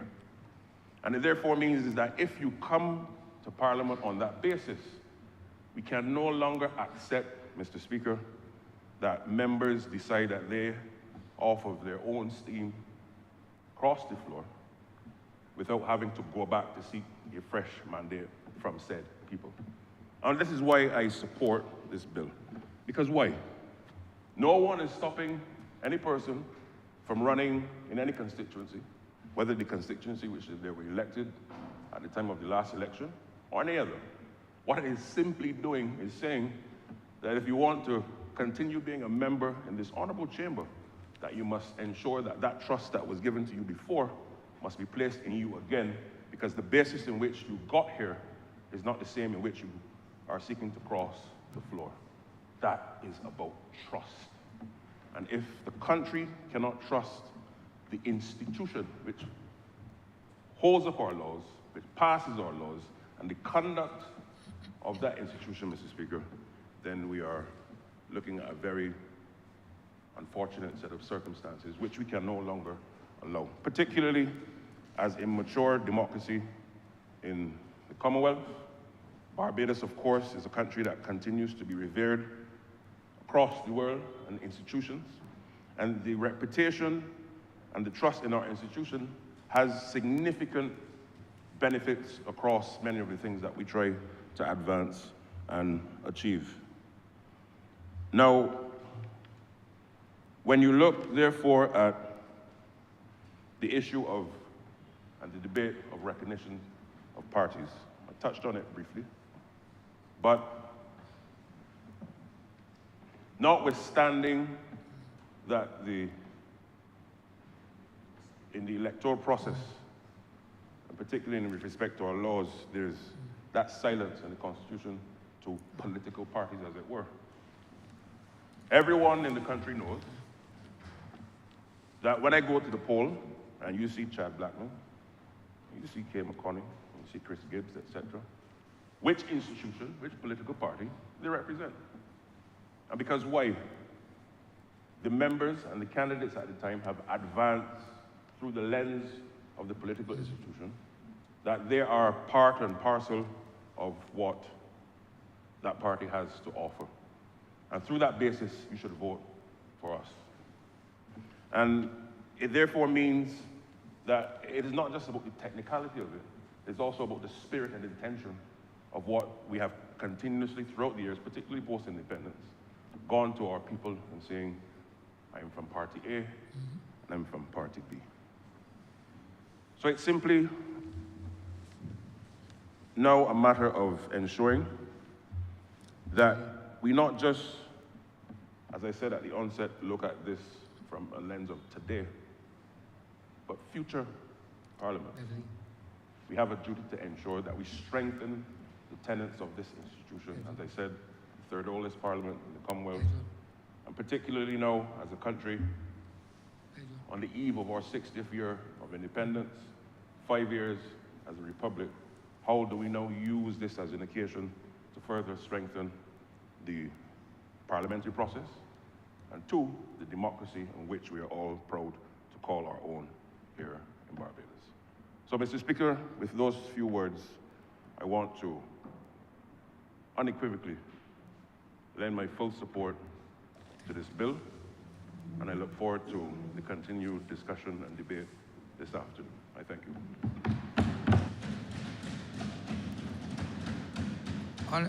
Honourable for Christchurch South. Thank you, Mr. Speaker. Thank you for recognizing me as I stand to make my maiden speech in this honourable chamber. I do not take this moment lightly, Mr. Speaker. As I stand on my feet in this chamber, I do so with the full weight of the people of Christchurch South. Those who voted for me, those who didn't, those who might have abstained for whatever reason, I stand to represent all of them as a humble servant. I thank especially, though, the team that would have supported me, that would have walked in the rain and the hot sun, and that would have toiled, and also, as well, the support of my colleagues and the party leader, who made it possible for me to be here standing in this moment. And of course, I thank my church, and I thank the Lord who has purposed me in this moment. It is not lost on me, Mr. Speaker, that I stand to speak on a bill, the subject of which has had the most recent impact on the constituency that I represent of Christchurch South. A constituency that has had the unfortunate position of having what I call a shadow representative. A representative that left them not once, not twice, but 3 times. Absentee, shadow representative. He left the constituency because he withdrew himself from them. There was a point at which the constituency no longer saw him, heard him, or felt him. That was one. The second time, he crossed the floor. He crossed the floor with no responsibility to be able to say to the constituents, I am departing. Didn't look back, didn't say a bye-bye, didn't say sorry, I love you, or I'm going. He left. And the third time, he announced that he will no longer be seeking the seat for Christchurch South, but he would be going to St. John. Left. No responsibility. When I started to walk in Christchurch South, Mr. Speaker, as a candidate, I was met with a wall of hurt in Christchurch South, an absolute wall of hurt. There was disappointment, disillusionment, frustration, and outright disdain for the political process.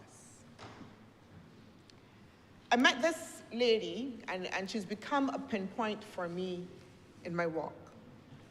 And I beg your indulgence, Mr. Speaker, as I use the dialect that she greeted me with. At the time that I met this lady, I was not asking for a vote. I was actually in the process of my nomination. And she said to me, You can't come here asking me and begging me, she said, to vote for you. For that party is what she said. You cannot come from that party. She had voted once in her whole entire life, one time, a mature woman. And she had voted then for the then representative. You can't come here from that party because Wunna, she said, Wunna send a man who I vote for, and then he left. She said, if that is the type of politics that Wunna bring in, I want no part of it. And there's a lot to unpack in there, Mr. Speaker. I was coming, just not. I'm Chantal Monroe Knight from the Barbados Labour Party. That party, she said, don't come for that party. She associated the disappointment, the frustration, her disillusionment with the political process, and the crossing of her representative, her then representative, with the Barbados Labour Party. Wunna thanked him. So although that he had left and gone to a different party, as a candidate, as somebody now seeking her confidence, the stain of that disappointment and disillusionment still remained and still rested with me and the Barbados Labour Party. She said, I will not vote again, because if that is the type of politics you are bringing, I don't want a part of it. What she was saying and what the other residents and constituents of Christchurch South were saying to me was that the representative at that time had broken a trust, a covenant. The Honourable Member for St. George North talked about this sacred commitment. And this party continually talks about this notion of covenant. We have the covenant of hope. But if we look at the front of the manifesto, our manifesto for 2026, it says, our covenant with the people. The best example of the covenant you find in the Bible. It moves beyond just a contract. A contract is transactional. I have an obligation between two parties. Covenant is relational. It is personal. God made a covenant with Noah. He said, I will not destroy the earth again by flood. He made a covenant with Abraham as well that spoke about his future generations, his land, and his blessing. It is sacred. It is personal. Mr. Speaker, when I went to the constituents of Christchurch South and I knocked on their door, I walked in their houses. I held babies. I prayed with some. I ate food, Mr. President. Mr. President, there was a time, sorry, Mr. Speaker, I apologize, you will forgive me, that I remember it was early January. The elections had not been called, and there was some rain.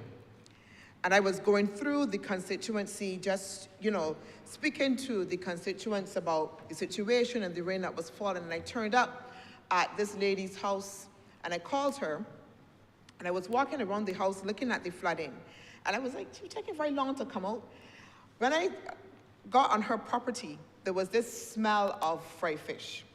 Now, they got people who could fry fish and people who could fry fish. And in Christchurch South, they got people who could fry fish. That old time stink that smelled real good. And I didn't eat for the whole day, and my stomach was rumbling.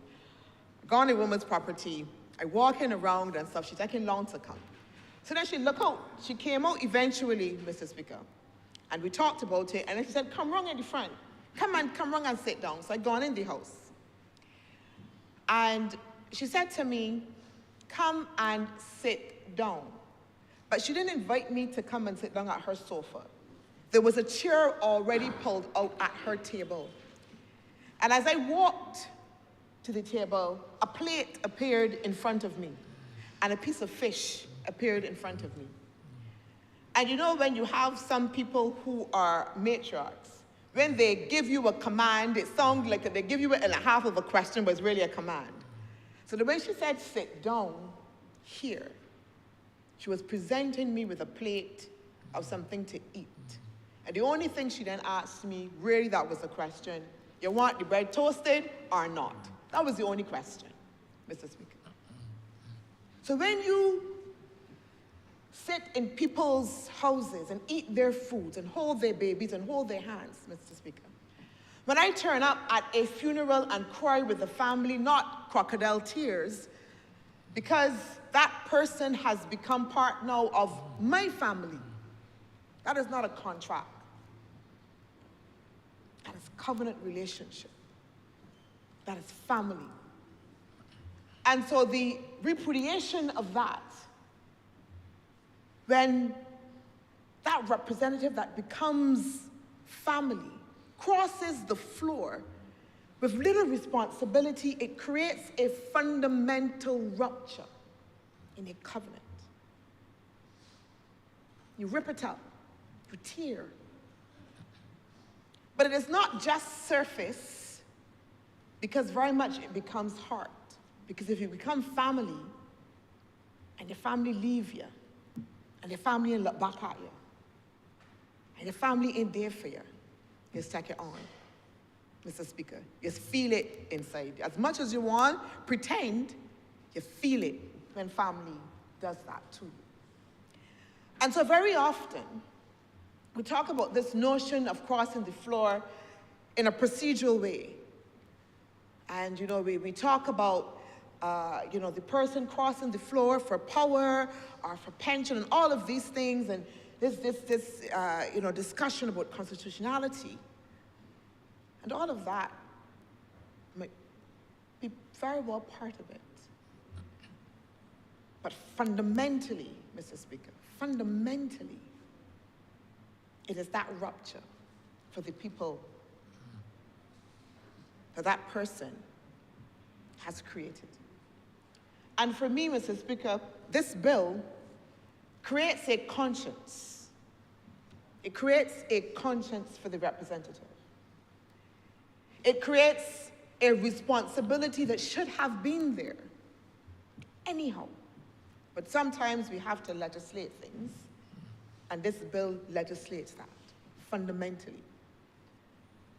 And for me, there was no better demonstration of the democratic principle in this bill, because it keeps the power within the hands of people.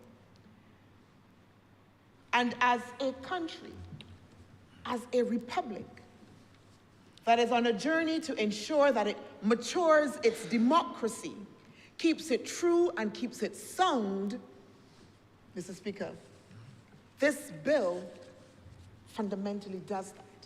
This bill fundamentally says that if you philosophically have decided that you will cross the floor and create that rupture, that as a measure of repair, that you will come back and seek a true mandate from the people. We put the power for representation, in that case, in the hands of the people where it should belong. Because to do otherwise, to contend with a situation otherwise, says that that person retains the power for themselves.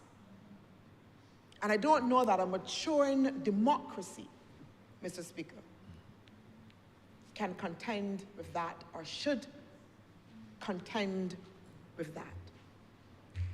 Mr. Speaker, you know, it's interesting. As I listened to all of the contributions today, in particular, the contribution from the Honourable Member from St. Philip North. And it was just interesting, because you would hear comments that would suggest that this bill is about ensuring power, that this bill is about making sure that people don't speak, And this bill is about a prime minister who's a dictator.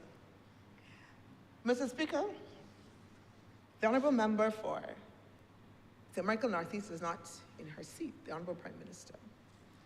But I would say to you that tomorrow, the honourable member for St. Philip North, and I can say that without any apology and with surety, that next week, she will still be in that seat. Because I understand the philosophy of the party that I am a member of, Mr. Speaker. When I put myself up as a candidate and I knocked on doors, there was no uncertainty that Chantal Monroe Knight was coming as a representative for the Barbados Labour Party. I wore my red shirt and my color proudly. The honourable member for Christchurch West talked about support. The honourable member for Christchurch West sent his people to my camp to help me. That is support. When I was at my spot meetings, Mr. Speaker, I talked about the record of the party. When people met me in the constituency that had concerns, they asked me to defend the record of the party. The record of the party. It was the record of the party, the history, the philosophy of the party that I stood on as I presented myself as a candidate, as I asked the constituents of Christchurch South to repose their confidence in me. What I brought to that was also a reflection of what I understood to be the philosophical leaning of this party. That as I said to the constituents of Christchurch South, that I am a representative that will turn up, Mr. Speaker, because I knew that that was part of the philosophy of this Barbados Labour Party, that you turn up for your constituents. When I said to them that I will work hard for you, that is part of the philosophy of this Barbados Labour Party. The honourable member for St. Michael Northeast, Mr. Speaker, as Prime Minister, they can't do nothing less than work hard and represent. When I have said to them that my plans are to ensure that the people within the constituency are empowered, that is a mandate and an understanding that I took from the party that I stand with pride to also represent. And so if there is a rupture for that, if there is a rupture of that, Mr. President, then it can only be that I go back to the people who gave me the mandate in the first place. So I'm fully supportive, Mr. Speaker, of this bill as a key tenet in building our democracy. As it relates to the matter of expulsion, which has generated much debate, Mr. Speaker, I might be of a different thought. Because if you don't want me, I go hard. If we have come to a point where the party has said to me, go long, where philosophically the party has said that my utterances, my actions no longer align with theirs, where they have said to me that they believe fundamentally that my representation of them, they no longer understand and appreciate, then fundamentally, Mr. Speaker, something has gone wrong. And I perhaps would have to be saying to myself that I no longer also as well understand that party. And so if we have come to that point of separation, and I can contend with all due process that I have been effectively, properly removed from the party, Mr. President, Mr. Speaker, sorry, sir, then not only will I go, but if I so believe that my representation still stands true, then I would have no problem, any of us should have no problem in going back again to the source of the mandate, to the source of the mandate given, to then present ourselves again true. Because the question arises, if we don't do that, if I'm removed, if I'm expelled from my party, if I resign from that, if I had had such a philosophical difference, for whatever reason, that has happened, and I agree with all due process, then under what mandate am I operating? Because if I understand that I have stood and knocked on a door, not just as Chantal Monroe Knight, but as Chantal Monroe Knight of the Barbados Labour Party, or the Democratic Labour Party, or the PPC, PPU, or EPU. If I'm no longer aligned,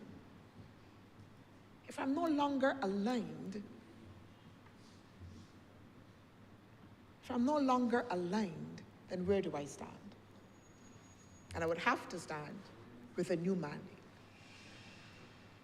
Mr. Speaker, before I sit, I want to say to us, this honorable chamber, that the sense of disillusionment with the political process is something that we have to take up as something that we have to be able to manage as real. And how we confront that very practically for people is part of what people are also asking us to do. We say it very colloquially, people don't want a lot of long talk no more. They want action. They want a decisive way forward. They want us to show that we are true about our word. They want us to demonstrate that we can do the hard things. And that, more than anything else, that demonstration of doing the hard things even when it will be uncomfortable, even when it seems out of time, Mr. Speaker, is what is demanded of us in this moment, if we are to make sure that we can reconnect and galvanize the hearts and minds of Barbadians who feel that level of disconnect. And Mr. Speaker, this bill is part of that reconnection for people. It is part of that demonstration for the people of Barbados. That as a government, that we understand, that we are cognizant of their reflection, that we want to be true to that democratic principle and ethos, that they remain the arbiters of the mandate that they give to us. I'm obliged, Mr. Speaker.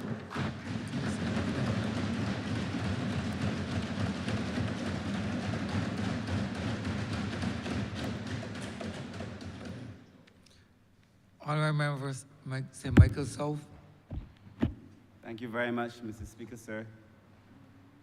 I rise to participate in what I think is one of the most important conversations that we have had the opportunity to engage in. And I say so, sir, and I'm not at all in a combative mood. In fact, I find myself being particularly reflective, sir, only because I think the moment merits such. I came to public life, sir, with a simple philosophy: people over politics. The honourable member for the city has adopted it: people first, stolen, some would say, but people first. But people over politics was the mandate that I came with, or the mantra I've used. I believe it very passionately, sir. I believe it with every fiber and tissue of my being. Like the honorable member who spoke so eloquently before me, sir, I too found myself for the last few weeks, but I do it all the time, going from house to house, asking people to take me on as their candidate, sitting in their houses, having conversations, hearing very personal stories about people's lives, sir. When a Barbadian votes for you, that person, sir, is giving you more than a vote. They are locating their trust in you. It's the fundamental relationship that we have in small societies, sir. When Barbadians vote for you, during the election campaign, they want to see you. We hear all the time, I haven't seen you. They want to see you. They want to talk to you. It is personal. And any violation of that is a very personal violation. So that is why, for me, this is a lot more than us determining whether a vote or not to vote is important, sir. This is about a personal relationship, sir. We say, sir, when we go from house to house, that this is really a promise. We make a promise between ourselves and the people we have the opportunity to represent. And today we have to determine how sacred that promise is between ourselves and the people that we get to represent. How sacred is that promise? And I think that is the fundamental question that we all must ask ourselves when we begin this journey. So, and I see it as a journey. And I want to, for the few moments that I will speak, sir, present it as such, as a journey. And to understand that journey, sir, it is about the voter. The process, sir, is about the parliament. But ultimately, I believe it should end with the voter. And that is what this election, sir, has taught me. It is what my political life thus far has taught me, sir, that the voter is paramount, Mr. Speaker, sir. Nothing else. And therefore, sir, when we came to public life, sir, we engaged our constituents. We asked them to mark an X. And when they mark that X, Mr. Speaker, sir, the Barbadian voter is a very educated, a very intelligent, a very informed person. They are voting for the direction of the country. They are voting for its leadership. They are voting for a team. They are voting for their future, Mr. Speaker, sir. A lot is placed in that X when that X is given to you. They are saying, sir, I'm giving you the opportunity to govern. I, the voter, I am giving you the opportunity to go there and speak on my behalf. I, the voter, I'm giving you the opportunity to sit in that seat, sir. And the thing that I have come to appreciate, and I think the honorable member for St. George North also said, and said it also very eloquently, we don't own these seats. The New Republic, and I will speak to that in a minute, sir, the New Republic is about ownership. These seats are really owned by the people. We sit here almost on loan. We get to temporarily inhabit this place, Mr. Speaker. So I'm very clear, Mr. Speaker, sir, that we hold these seats in trust. And that trust is the fundamental relationship between ourselves and the people we have the opportunity, sir, to come here and to serve on their behalf, Mr. Speaker, sir. And I had, Mr. Speaker, sir, a few conversations here and in other places. If there is one thing that we must respect, it is the mandate of the people. And if it is that perhaps people do not fully understand what the mandate is when it is given to us, perhaps we need to spend some time explaining that mandate, Mr. Speaker, sir. I think myself to be a person, sir, an MP who spends a lot of time on the ground. I believe that I canvass as much as any other person, Mr. Speaker, sir. But I believe that when a voter makes a determination, they are saying that I want you and the banner under which you came to my house to represent me in Parliament. I believe that. So that most of us, as we said, all of us said, sir, we cannot possibly be here, most of us, without the support of a political party. And sir, this has nothing to do for me. As I said, I'm in a reflective mood. The election is over. We have now to govern.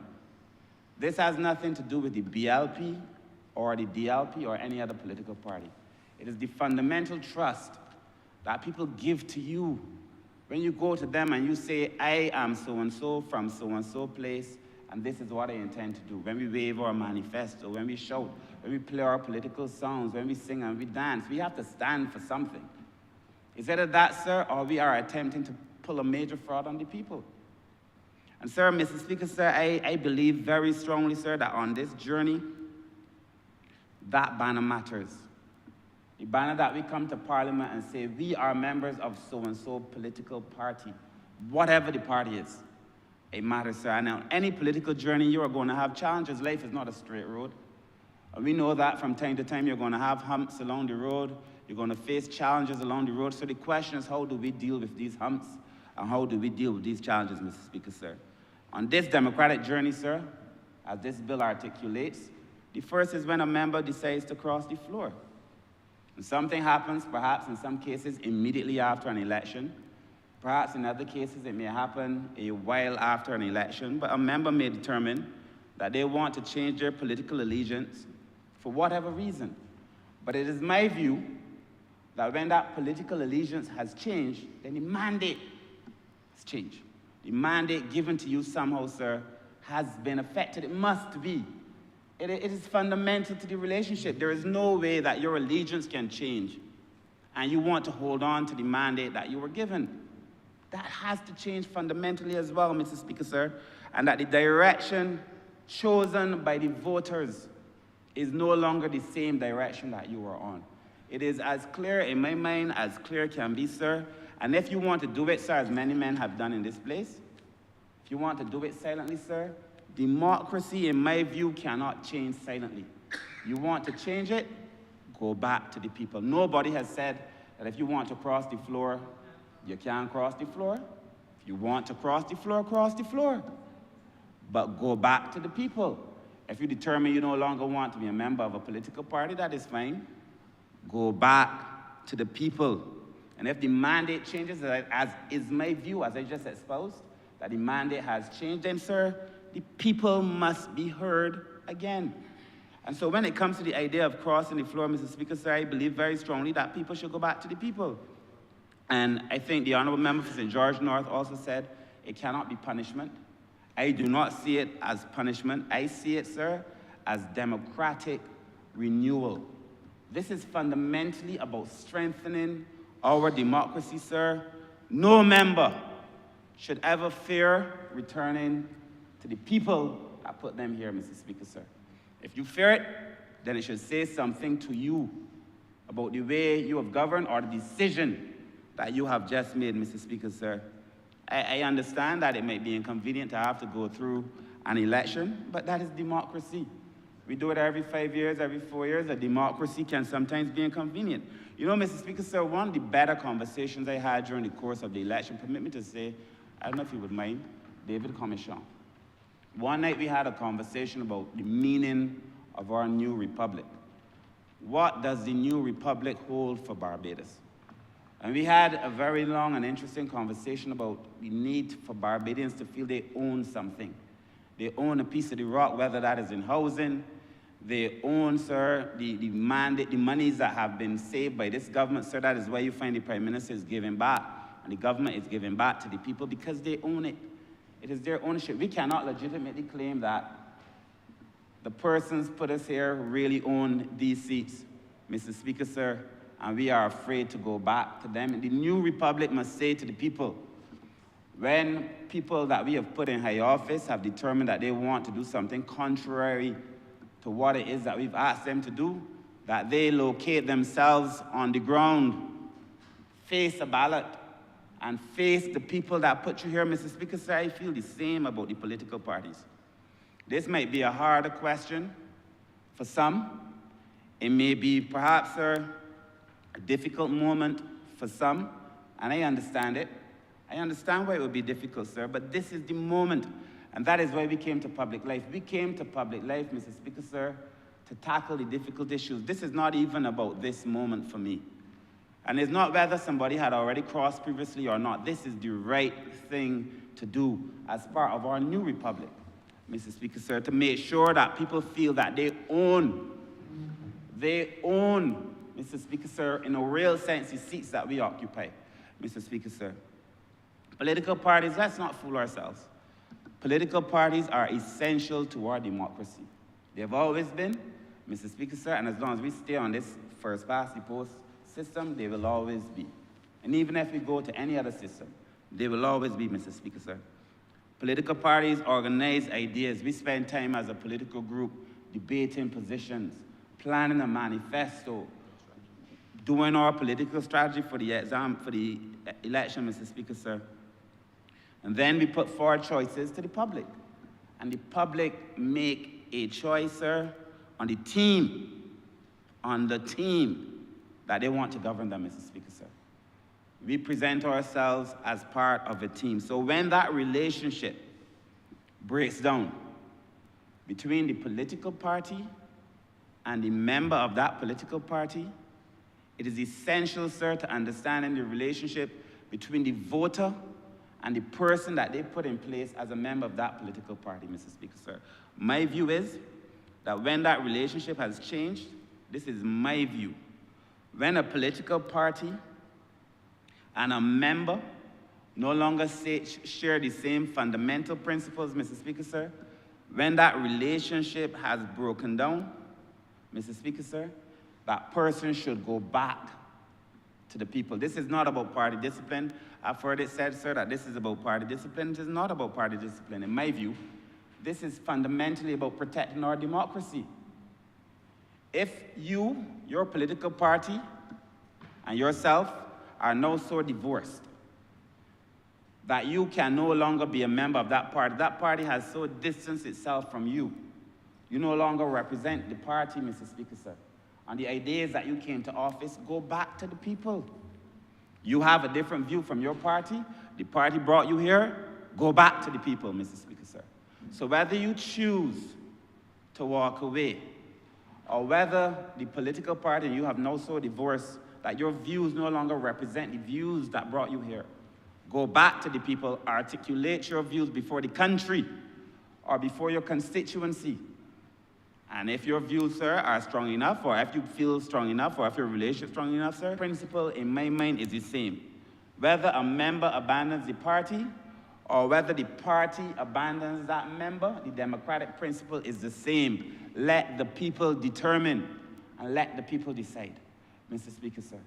And so for me, sir, there's really no difference, sir, and the legislation does not give power to political parties. I keep hearing this reference for persons who oppose it. It does not give power to political parties, Mr. Speaker, sir.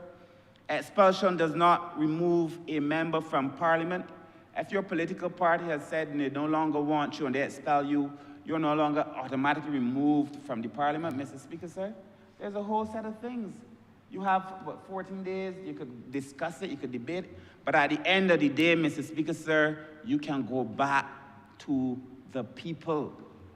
And that, for me, so if there was a case where you were expelled from the parliament and you could not come back, if you could not go before the people and make your case in the public court, then we had a problem.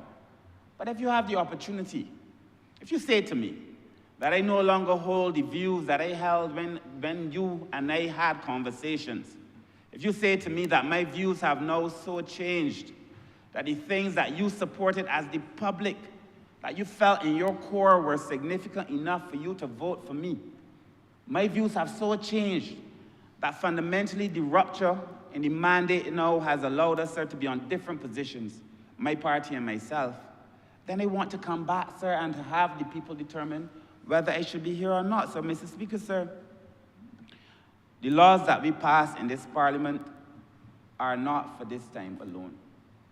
We come to parliament, Mr. Speaker, so that is why I say it doesn't matter to me if anybody had ever crossed the floor or not. This is the right thing to do. The laws that we pass in this parliament, Mr. Speaker, sir, must stand the test of time. And I also feel, Mr. Speaker, sir, that all these things must also stand the test of reasonableness. Is it reasonable for me to assume that if my party and myself are so divorced that the party has found it necessary to expel me, that my views may no longer reflect what the people, when they made their choice, elected me on, Mr. Speaker, sir, is it reasonable for me to say that I should stand here, having changed my views entirely, so that the party and I have gone separate ways? Should I stand here without the mandate of the people, Mr. Speaker, sir?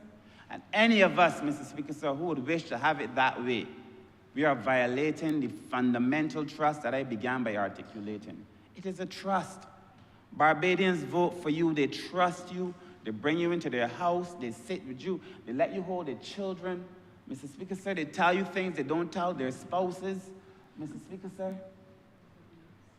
this is a relationship. And we are saying in this parliament, Mr. Speaker, sir, that we respect that relationship, Mr. Speaker, sir. And good legislation cannot, it should not, and it must not protect power. Good legislation must protect people, and it must protect our democracy. And I support this legislation, sir, because I see it as good legislation that protects our democracy, Mr. Speaker. So I began, as I close, by speaking about trust. We don't get to own that trust forever. You don't get to violate people and think that you have a sovereign right to own their trust. Mr. Speaker, sir, if you want to walk away from it, walk away from it. That is fine. But then the responsibility should be on you to go back to the people and have the people make a determination, Mr. Speaker, sir. So every democratic journey should begin with the people, Mr. Speaker, sir. You make a choice, you choose to cross the floor, let it end with the people. You and your political organization now have so gone separate ways, sir, that people do not know what you stand for anymore. Go back to the people. Every democratic process must begin and end with the people in this new republic, Mr. Speaker, sir. And that is why I support this legislation, Mr. Speaker, sir.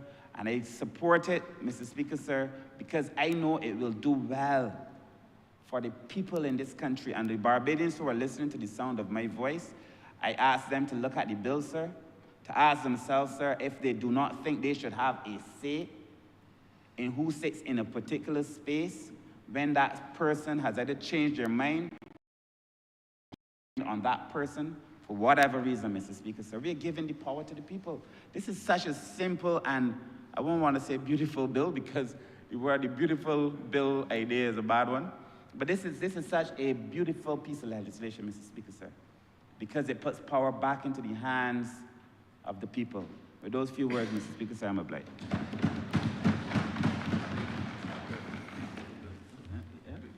Honourable Member for St. Peter. Thank you very much, Mr. Speaker. I joined this debate starting by thanking the people of St. Peter for returning me to this chamber that includes, and even though it is not the subject of the bill, I must say to my former neighbor that one of my functions here in this term is to make sure that he works in St. Peter. And I refer to roads. But this debate, Mr. Speaker, is, for me, essentially about honesty and integrity.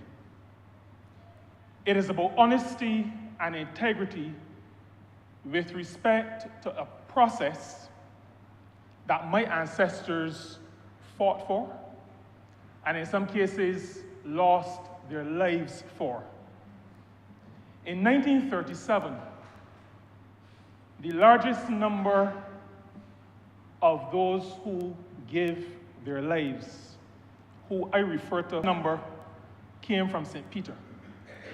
The process that they fought for and give their lives for is one that contains and that is built on honesty and that is built on integrity.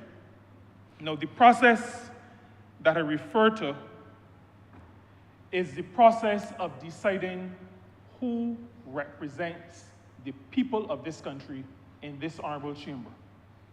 I am talking about elections, and after elections, fulfilling the mandate given by the returning officer when he says to those who inhabit this space at any particular point in time, you are the duly elected member to represent the constituency in the House of Assembly of this island. How seriously I take this matter, Mr. Speaker, could probably be best reflected in a term that I used in this House maybe over a year ago. I used the term whoredom. And I did not use it flippantly. I did not intend it to be an insult, even though on a political platform in St. James North, my church was asked to put me out because of my use of the term. But I used the term because for me, and similar to what the Honourable Member for Christchurch South indicated, for me, this matter of coming into this place on a particular premise and then deciding that I'm going to go somewhere else, while sitting in here on a particular premise, is nothing short of the same word I just used. I don't feel like repeating it again. But that represents, Mr. Speaker, how I feel about people who say one thing to constituents and then do something else afterward, for whatever reason. Now, there are some who say that politics is not a Sunday school. Now, whether those people are in the Barbados Labour Party or not, I dislike and despise that terminology and that phrasing of politics. Because that phrasing of politics is what causes people to come into this place or be elected on a particular mandate and then run off with somebody else. We have to take politics out of the realm of what people consider to be the nasty, the stink, the dishonest, all of those things. We have to move politics from there. I want decent, or at least half-decent people to be in this place. I do not want people in here who feel that they have to be nasty in order to inhabit this place. We have had too many decent people in Parliament over the years, ever since, as a matter of fact, even before suffrage. Because one of my predecessors, Mr. J.T.C. Ramsey, a former chairman of committees, first trustee of the Barbados Workers' Union, came to this place before suffrage. And he came not dressed as the Honourable Member for St. Michael East. He came in his carpenter overalls. But I say that to say that we have had good people in this place. We have had decent people in this place. Anything that we can do now in 2026 to make sure that we uphold the legacy of those decent ones, we must do. We ought to do. We owe it to those who come after us to make sure that this place is a place of high standard, a place of integrity, not a place inhabited by perfect people, but like Christians would often say, a place that have people who are pressing on the upward way, who want to do better. And we have a responsibility, and the reason why I support this bill so strongly, and support the idea behind the bill so strongly, is because I believe that that responsibility ought to be taken very, very seriously. Now, we get involved in politics, and I get a little passionate about the matter of decent people because the second or third day that I canvassed in 2015, when I first became a candidate, after asking a constituent in Brevita Hall North for her support and for the vote. As I stepped down the step, she said to me, she knows me, she knew my parents, at least my father. She said to me, but Mr. Jordan, why a decent fellow like you gonna get involved in this politics thing? She said that out of concern, because in her head, somewhere in her head, those involved in politics are not decent people. Now, I am not in a position to judge the motives of the two persons who crossed the floor during the period of time that I have been in this place. I will not try to figure out why they did what they did. I've heard them say things, but I'm not going to make a judgment on it. What I say, though, is that when every one of us who comes to this place go to constituents, we give our names, we indicate the political organization that we are representing, and we ask for their support, and we ask for their vote. That is what we do. We present to people a platform upon which we are asking them for support, a platform on which we're asking them to give us their vote when voting time comes. And the matter of political parties, I use the word political organization just now. Anybody who would try to suggest that because political parties, the term is not mentioned in the Constitution, that it has no relevance, it should not be part of any analysis, is ultimately disingenuous. Because everybody, including little children in Barbados, and there was one about 6 years old in Boscobel in the alley, in Centipede Alley, who came out, who begged me for a shirt. I ain't had no shirts. She went in a drawer somewhere and come back to the window with a red t-shirt. Everybody in Barbados, including children who didn't vote, understand that we engage in the political process generally on the platform of a political party. Those who do not engage on a platform of a political party indicate that they are independent. The famous Mr. Webster in St. John, I mean, he was, as far as I'm concerned, famous. I mean, I don't know if I would do that as often as he did, as an independent, knowing that I would get 6 or 5 or 4 votes. But everybody knew he was independent. They knew which party Arabar was on. So that to say that we ought not to include political parties in the consideration is disingenuous. Because a thing is not represented in words does not mean the thing does not exist.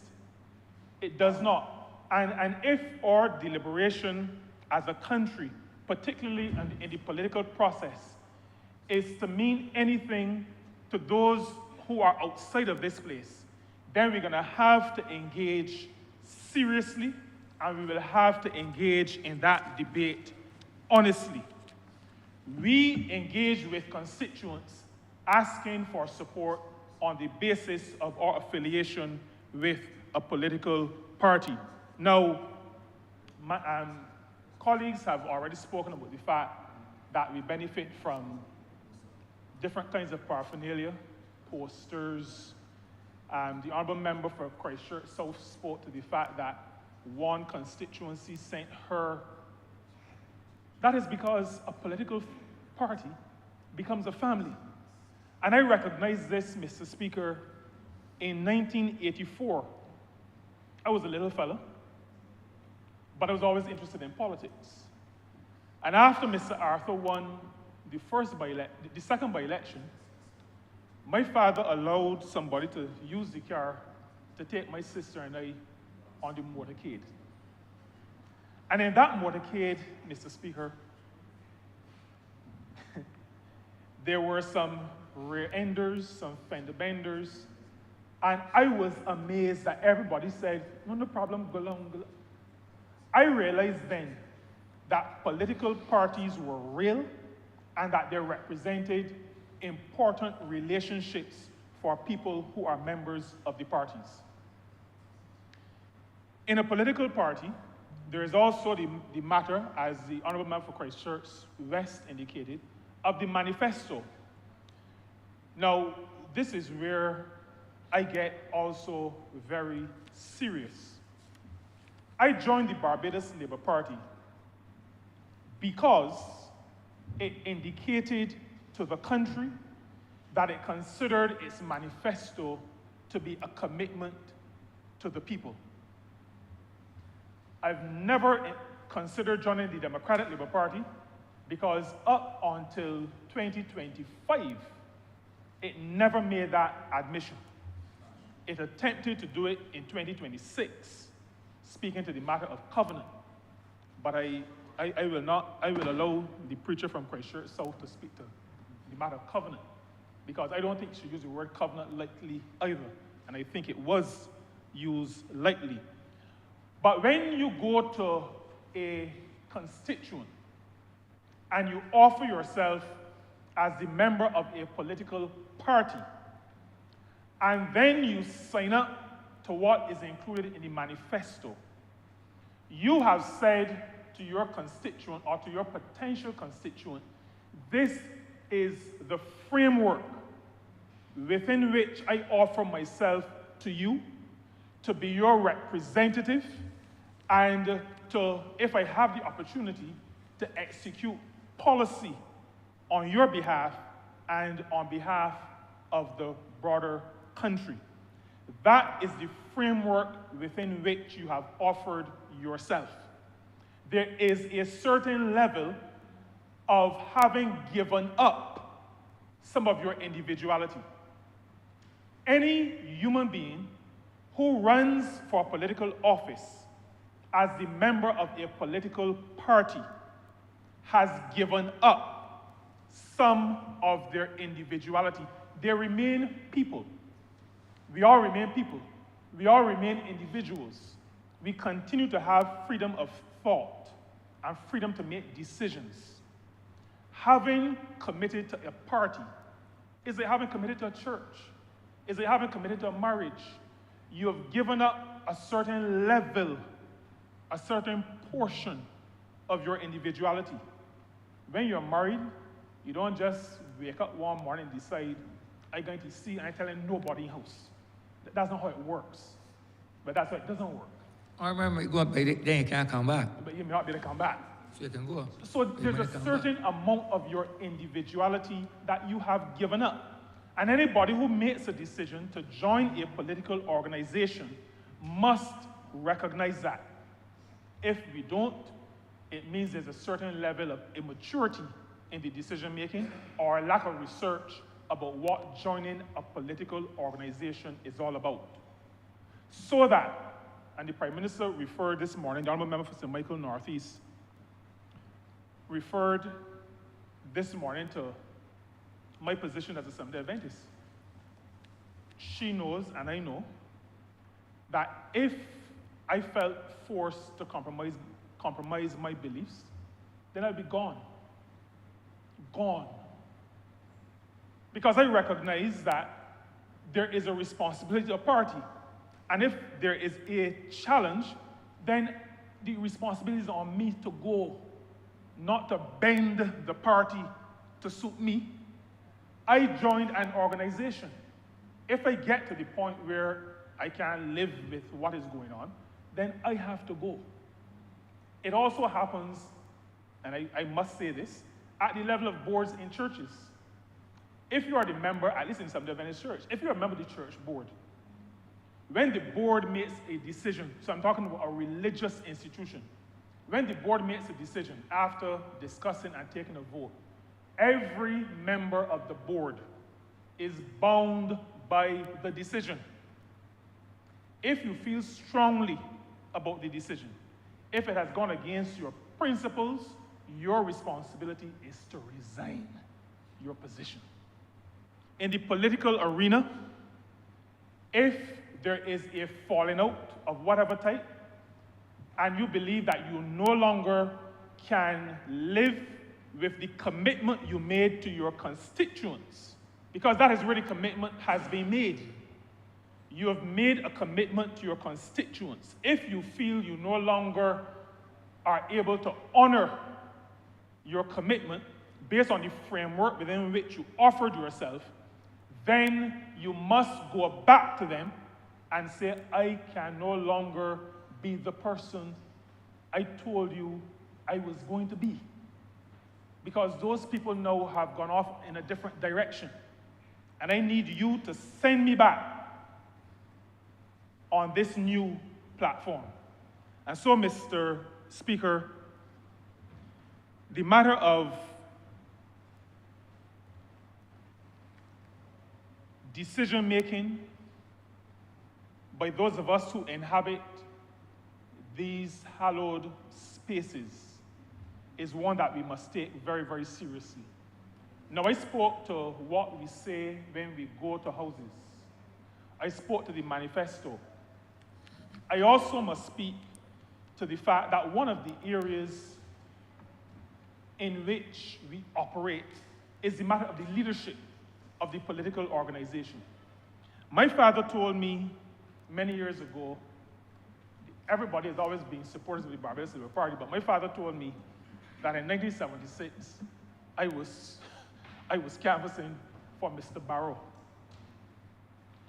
And he said that because as a little boy, I could only remember buzz phrases. So apparently he said I was walking out around the house and wherever I went saying, "Tick, dipper, tipper." This phrase was keep, dipper, skipper. Those who ran for the Democratic Labour Party in 1976 ran not just as individuals, they ran as part of that political institution, but they also ran as persons who were following a leader in Errol Walton Barrow. The slogan was keep, dipper, skipper. So that you do not come to this place on your own steam. You argue your case based on the fact that you're a member of the political organization. You support a manifesto with policies that speak to what you're going to do when you get to this place, the legislature, but you're also operating to some degree under the leadership of a visionary leader. And that is why in 1994, this party talked about going with Owen. But I was real proud in 1994 because with my MP from Rosa like me, but that is how we fought the election. And then we were fighting the election also under a banner more recently, Mia Kears. So that we have to be very clear as to what brings us to this place, what we have presented ourselves as to our constituents. So that when we talk about either people first or people over politics, for me, this is about honesty, and this is about ensuring the integrity of our electoral system. If we cannot continue under the rubric or within the rubric that we have shared with people, that they have made their decisions based on, because they have made decisions based on you as an individual, based on the party you represent, and based on the leadership of the party that you represent. And so we are not here on our own steam. Besides the fact that God is the one who gives us the strength and all of that, we have come here within a certain structure, within a certain framework, and we have presented ourselves to the people within that rubric. We have to be honest, and if we cannot continue within that framework, we have to get a new mandate. Now, I want also to say, and the final couple of things I'm going to say, we have to be careful about our democratic process. Across the world today, the 24th of February, there are people who are looking at famous democracies and wondering how did they get to where they now appear to be. Why does it seem as though democracy, what we style Western liberal democracy, why does it appear that it is falling apart? I posit, Mr. Speaker, that strong democracies require strong institutions. Strong democracies must have strong institutions, and strong institutions will only exist if there is discipline.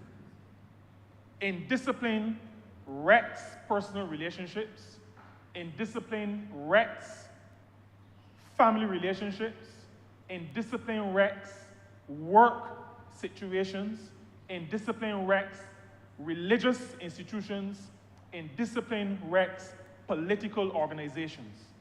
And organizations will only be strong if there is discipline in the organization. And these institutions include, obviously, political parties. But beside the requirement for strong institutions, strong democracies also require integrity. Integrity is what makes the political process sustainable. Otherwise, chaos reigns. Otherwise, everybody break for themselves. Integrity is necessary. Principles are important if democracies are to be strong and to remain strong. And so, that integrity includes the matter of commitments made to constituents. And we talk a lot about apathy, people not coming out to vote. Well, people ain't coming out to vote if the field politicians come in and telling them one thing, and then 2 years after doing something else, or 2 weeks after doing something else. That will turn off anybody. Nobody really likes liars. You cannot go to people, misrepresent, and expect that people will stay engaged in the process. It will not happen. And so strong democracies require integrity. It does not require perfection. And I want to be clear about that. I'm not talking about perfect people inhabiting this space. We say from time to time that perfection is in the realm of the divine. But it requires and demands integrity. Strong democracies also require that the will of the people be respected. And that is at the core of this Constitution Amendment Bill. The will of the people must be respected. That is why in Barbados and in the United States and in all other liberal democracies, it is important that when you lose, you say you have lost and you congratulate the winner. The will of the people must be respected. And that is why where the Democratic Labour Party placed this country for the first time, having to bring in external observers, was such an act of treachery. It was an act against the interests of this country, what they did that caused us to have to bring in those observers. Because we have had a tradition of respecting the will of the people. And if a democracy is to be strong, it must respect the will of the people.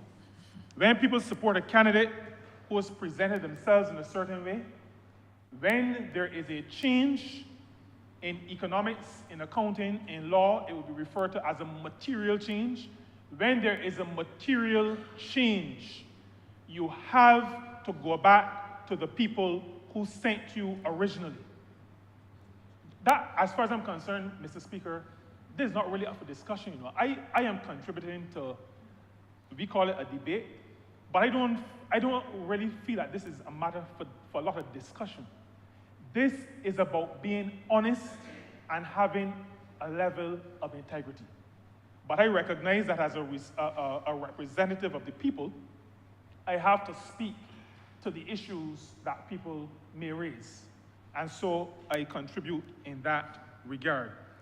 This legislation does not stop me, you, or anybody from leaving the well, not you.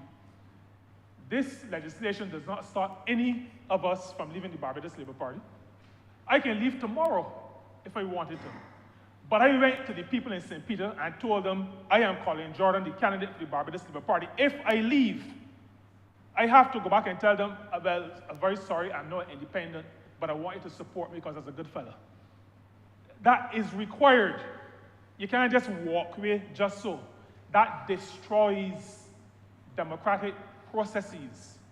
And if allowed to continue, it will erode and ultimately destroy our democracy.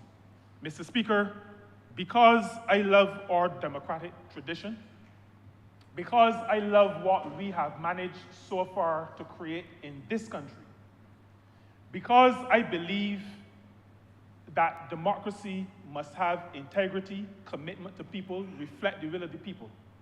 Because of all those things, I have absolutely no hesitation in supporting this Constitution Amendment Bill, commending it to everyone in this chamber, commending it to the people of this country, and saying that at this point in time, in 2026, our democracy demands this. I'm obliged to you. Honourable, I'm ready to government business.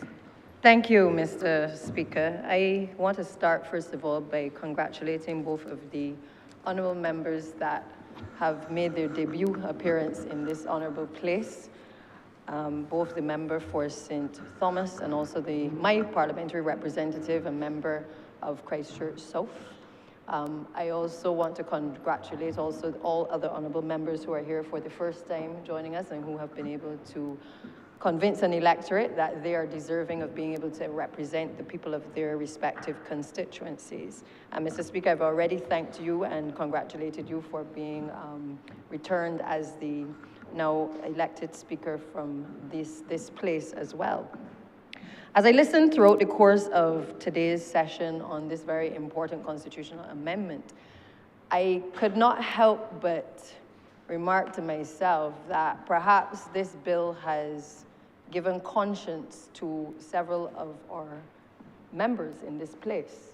And I say that because, Mr. Speaker, oftentimes you will hear when members are speaking, whether it is like today on the beginning of the opening of Parliament, or whether it is even at the closing of Parliament, you will often hear that people are thanking the constituents who sent them to this place. Very rarely do you hear members speak to the political party that gave you the opportunity to serve.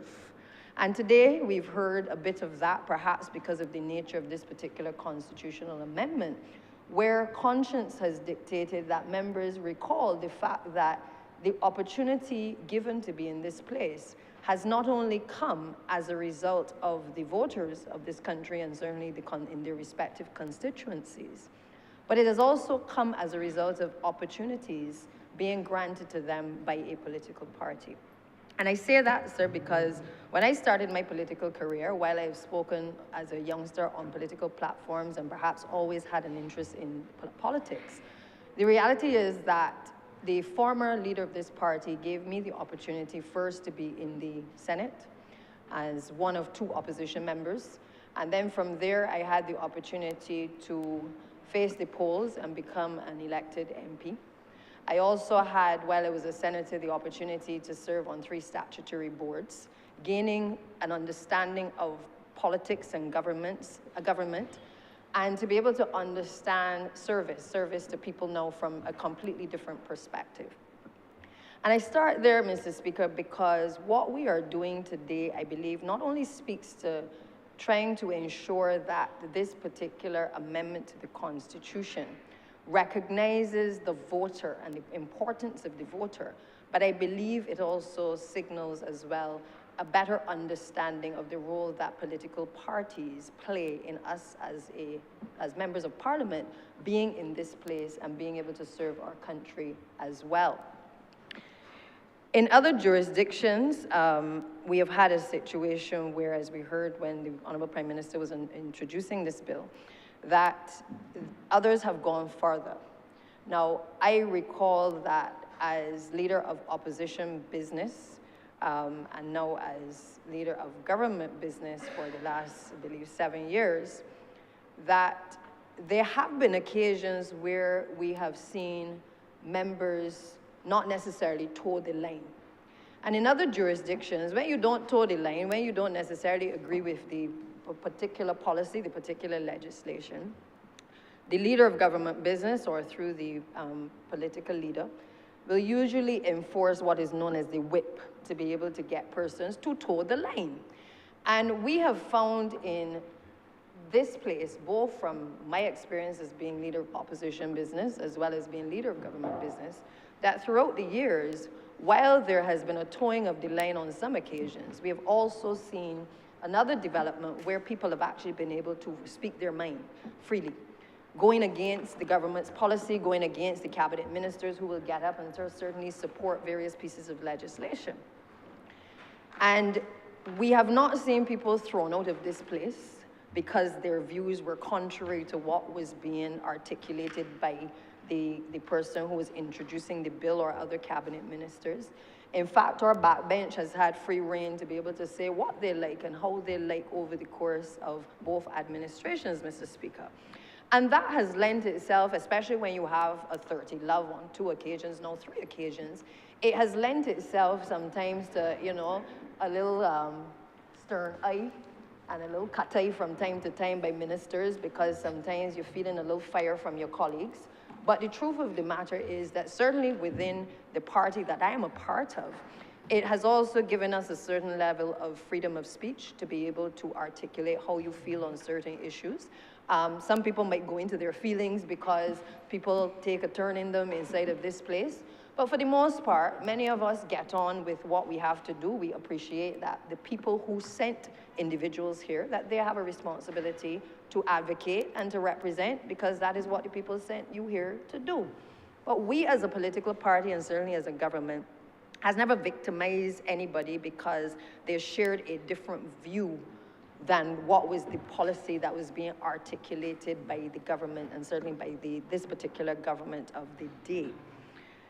We have seen a situation, Mr. Speaker, where, and I will single out the member for St. Michael East because I also feel that he's been the conscience of the Barbados Labour Party. He's been the conscience of this government for decades. In that sometimes his views, we all sit in awe, both in this place and outside, at the views that are expressed. Sometimes it gives us cause to pause, but we respect the views that the honourable member shares in this place. We may not always agree, but we've respected them. And if this was a party, Mr. Speaker, where persons would feel victimized by speaking out, the honourable member for St. Michael East has not only moved from being a backbencher, but he now sits in this place as a minister of government, sitting back in the cabinet of Barbados.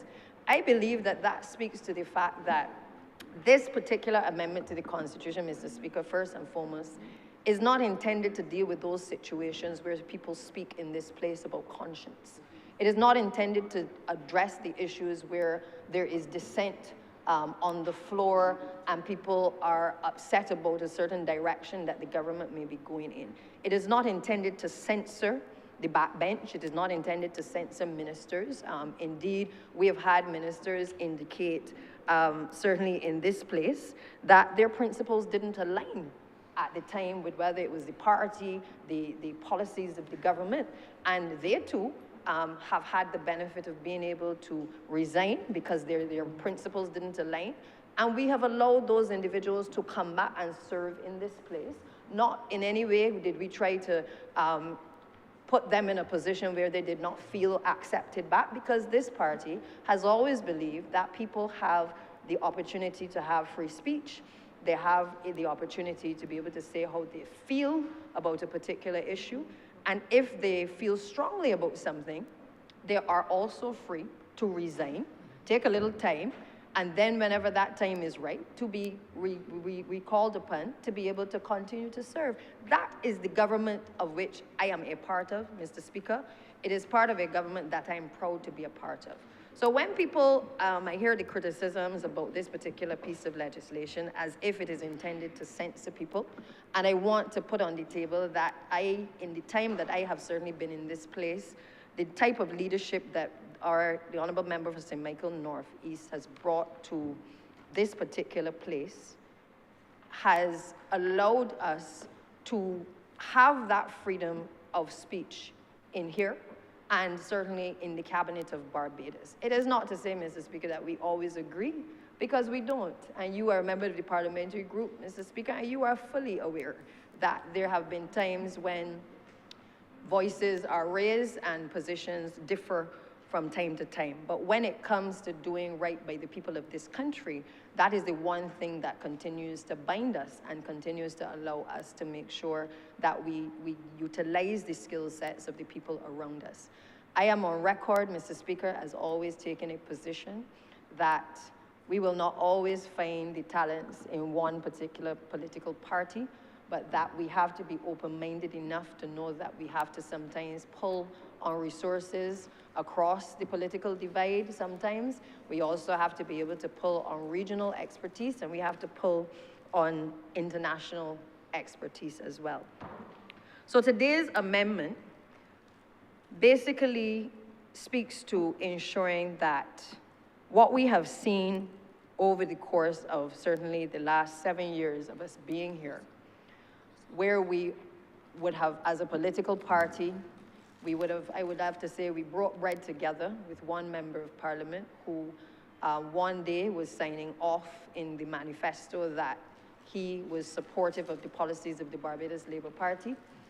He would have mounted a political platform supportive of those same policies, spoken on all of our platforms and been supportive, but then found it fitting once we had won the election to cross the floor.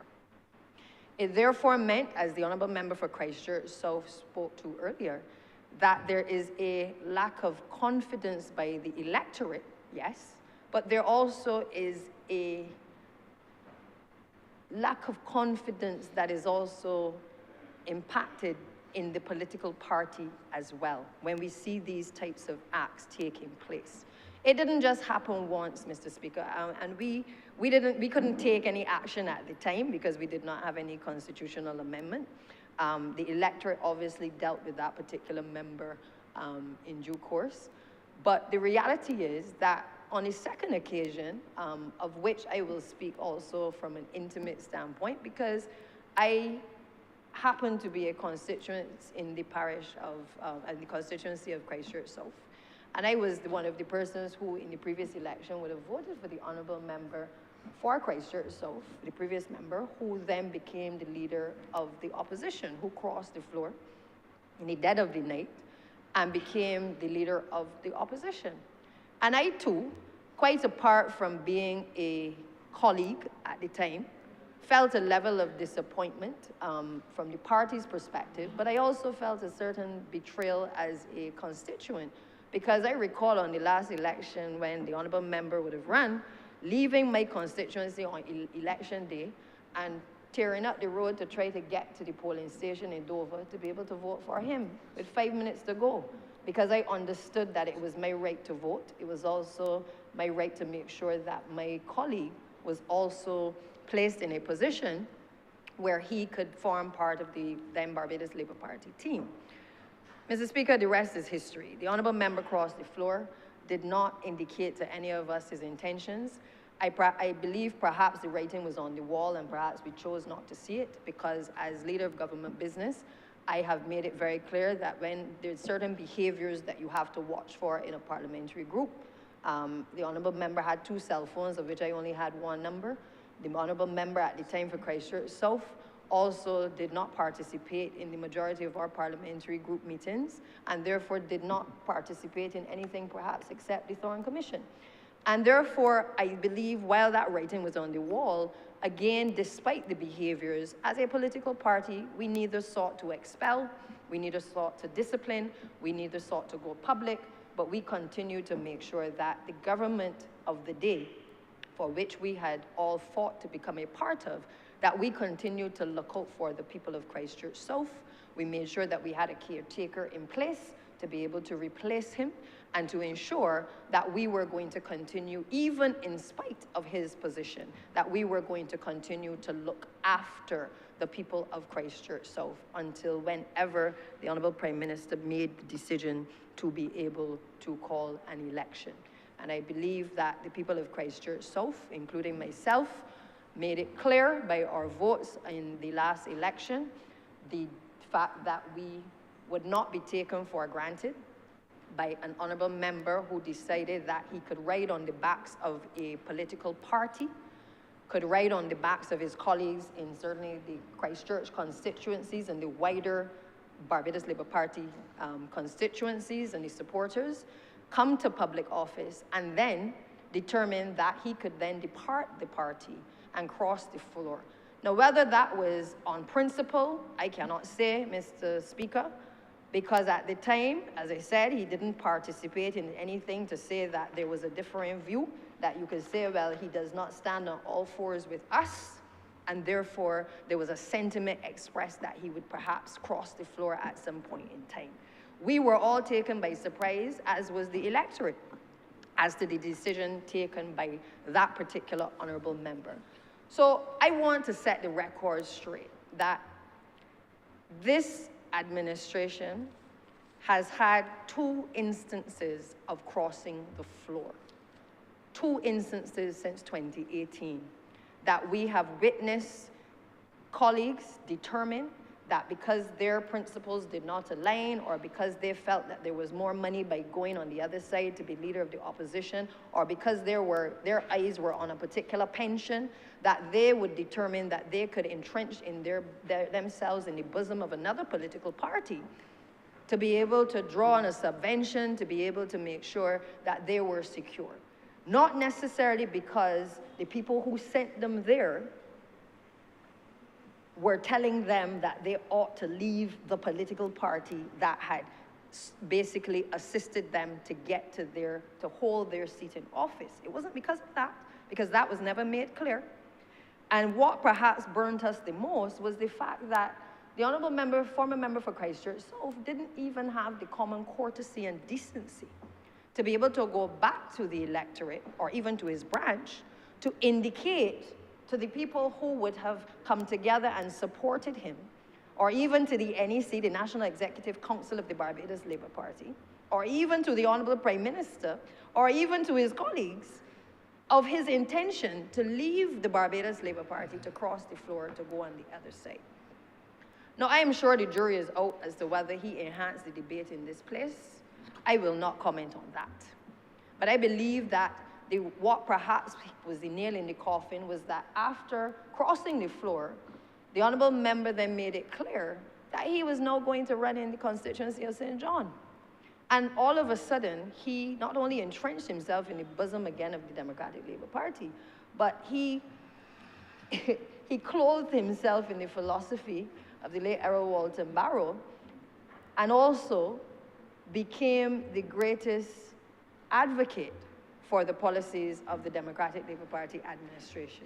An administration which, no doubt, when he was on our side and getting to the point on the political platforms, would have certainly been very critical of the then policies of that administration.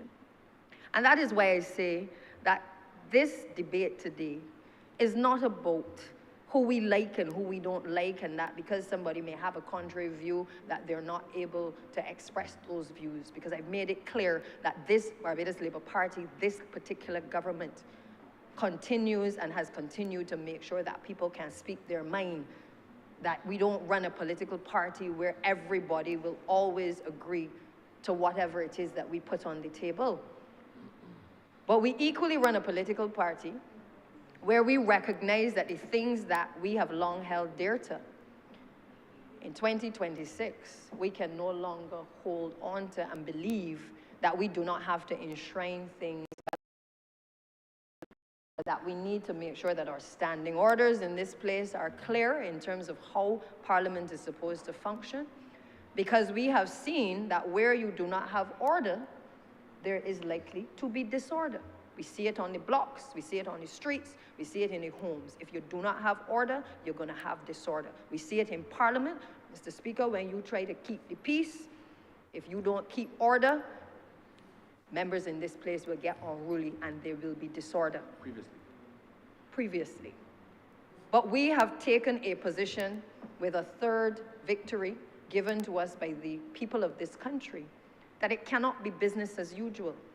That when you come to a level of maturity where you speak of yourselves as being a new republic, that you also have to do things differently, and that you may now have to get to a point where things are now enshrined in the Constitution, that rules are now put in place that govern behavior in this place and outside that ordinarily would not have taken place. We are also mindful that as a new republic, we are aware that there are people out there that have lost confidence sometimes in the people who serve in this place and who have served in this place. So we can't come back with a third term and believe that we can do things as if it is business as usual. We recognize, Mr. Speaker, the challenges that as a representative you had as an elected representative of the people, serving in a position as the Speaker, that you could not speak on the behalf of your constituents in the position that you held. And this Barbados Labour Party and this administration took a position that we would correct that wrong to allow for you to be able to take your place as an independent speaker and to give an opportunity to the current sitting member to be able to represent the people in a more fulsome way. We have not been afraid, whether it's been in the well of Parliament, to be able to reform this Parliament, to allow, as we get ready for the estimates, to have public officers coming into the well to be questioned, to be able to explain what is happening in ministries, to allow ministers to be questioned. We've not been afraid to do the things that may bring about reform. And there are a lot of other things that in this term will come to ensure that we are in a position to make the changes that are necessary to make Parliament more relevant to the people. There was a time, Mr. Speaker, when the public gallery used to be full. It has been a time for reflection for us as a government to make sure that what we do here in the name of the people, that people believe that we are actually doing the things in their name that they sent us to do.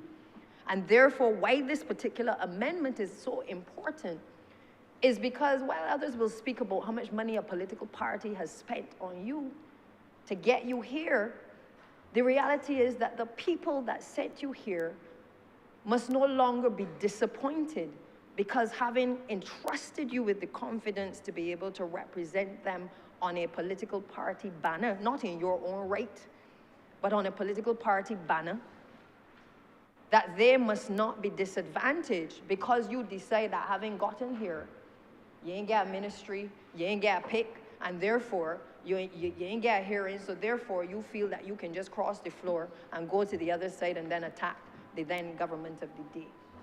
We have taken a principled position that that is not the way that we intend to lead.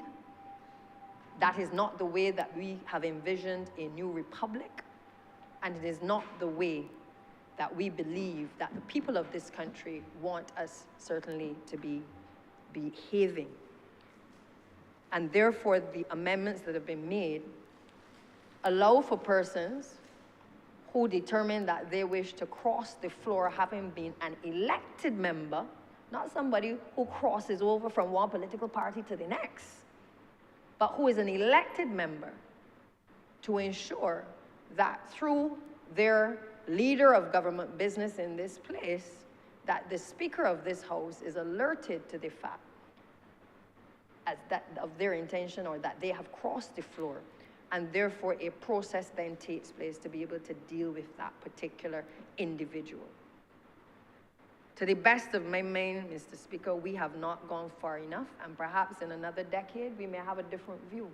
But given the experience in the last 7 years, I firmly support the position that has been taken by this government to ensure that what transpired does not transpire again, to cause voters to believe that persons can just ride on the backs of political parties and come to office and cross the floor. It also makes us reflect on the fact, as members as well, as to how we got here. Because there are people who feel that all of their votes came from them. I have had a good majority, Mr. Speaker. I came from a situation of 10 votes. I won by 10 votes the first time I won. I do not labor under any impression that the votes that I have received in this campaign or in any subsequent campaign has come as a result of Santia Bradshaw, Mr. Speaker. I know that the policies that this administration, of which I am a part of, has put in place over the last 7 years, and that it has a history of doing things to transform people's lives, is a large part of the reason why the people of St. Michael's Southeast, who have sent me here and who voted for me in this last election and gave me the majority that I have. I don't feel it's because they like me. I don't feel they like red people. I don't feel that they feel that I cute or I dress good. I believe, sir, that because I was given opportunities by a Barbados Labour Party administration, by both leaders that I've had the opportunity to serve under, that the people of St. Michael's Southeast and all the people that I have the opportunity to help and to interact with, believe that when I come and ask for the vote on my behalf, or I go and I ask for the vote on behalf of anybody else in this place, I do so not in my own name, but I do so because a party has facilitated through its policies opportunities for me to be able to help the people of this country, Mr. Speaker. It doesn't come because of who I am and what I do. It comes because a party has recognized that you have to enfranchise people. Because a party has understood that you have to never leave people where you find them. Because a party has been able to recognize that you must see people, you must feel people, and you must listen to people. That is what this Barbados Labour Party and this government has stood for. And anybody who feels that they're coming here on their own back, they need to go and come again. The political party has given us the machinery through its leadership and through its supporters and through the foot soldiers to be able to put all of us in the position that we are in, to be able to help the people of our constituencies and to help people across this country. And let us never forget those basic principles as to how we get here. The people put us here, but a political party is what has lifted us to be able to be where we are today. We have come a long way, Mr. Speaker, because there was a time when this discussion would not have been about crossing the floor, but this discussion would rather have been about the politics of inclusion. There was a time when you read the history books, you would hear, particularly under former Prime Minister Arthur, you would hear all about all the people who he was able to bring over into the fold of the Barbados Labour Party. Because he too operated from a principle that you will not always find the best brains and the brightest brains and the best people and the best capabilities in your own party. And as Prime Minister has said over and over, that our tent is wide, our tent is big, because we too understand that our philosophical underpinnings have shown us that sometimes you have to open up a little bit to bring people in, to be able to help us to carry some of the heavy weight. So this debate today is not about simply crossing the floor. This is about being in an era now where we've gone past the politics of inclusion. We've included people in this last election to be able to help us to carry some of the weight as well, regardless of whatever has transpired before. That is what the late Owen Arthur practiced. It is what gave Barbados the ability to punch above its weight. And perhaps at times we may not always understand why we include, but what we try to do is to make sure that when we include, we hold people to account to make sure that they can carry some of the heavy weight for this country. You will hear in the coming weeks how Barbados has been performing. It is because we have had to include people to help us carry some of that heavy weight, Mr. Speaker. So this debate is not about including people or excluding people. The Barbados Labour Party's way has always been to practice the politics of inclusion. Some people we've taken have not necessarily always lived up to the standard that we would have wanted them to live up to. But we have many in our fold who continue to contribute to the Barbados Labour Party and to this government that came over, that we would not want to send them back anywhere, not to any of the other opposition parties. That is a fact. We ain't sending them nowhere because they have been able to understand the philosophical underpinnings of this party and what we stand for. This party has given us a covenant of hope. Listen to it carefully. So we understand not just who we are and where we've come from, but what we are prepared to fight for. And this bill is about what we are prepared to fight for. So people don't come in here with their egos and believe that having climbed up on the backs of us and a political party that they can just cross the floor, disrespect the voters, disrespect the political party, and just ease the way in for a pension. That's what this bill is about. The Attorney General will deal with the issues later of some amendments to be made later to the legislation that have arisen in the course of this debate. But for the most part, we are clear in our minds that we will not allow, you know, they say you do it once, you do it twice, you ain't gonna get to do it again. Well, we ain't allowing the third opportunity to take place, where the confidence and the psyche of the Barbadian voter and even the political party is shaken as a result of people waking up in the middle of the night and determining that they can come in here and cross the floor at whim. I can go further, Mr. Speaker, because apart from being a constituent in Christchurch South, I can give you another piece of history. St. Michael Southeast has also seen the crossing of the floor as well. I got a crossover in St. Michael Southeast that is called the Hamila crossover, named because of an honourable member who represented St. Michael Southeast, who felt that he could cross the floor and from a BLP to a DLP and then come back to the Barbados Labour Party. This is our history. This is what this debate is about how the Barbadian voter views people in public life who they put in positions of trust, and then they breach that trust by changing sides. What perhaps was more hurtful in that situation was when that then honourable member, when he became a member of the Democratic Labour Party, was heard to say that when he was a member of the Barbados Labour Party, that he didn't vote for the honourable member in whose constituency he was a member of the party. These are the things that the amendment is about. Recognizing that while we are talking about crossing the floor in Parliament, we are also dealing with a situation where the psyche of the Barbadian public has been broken because people believe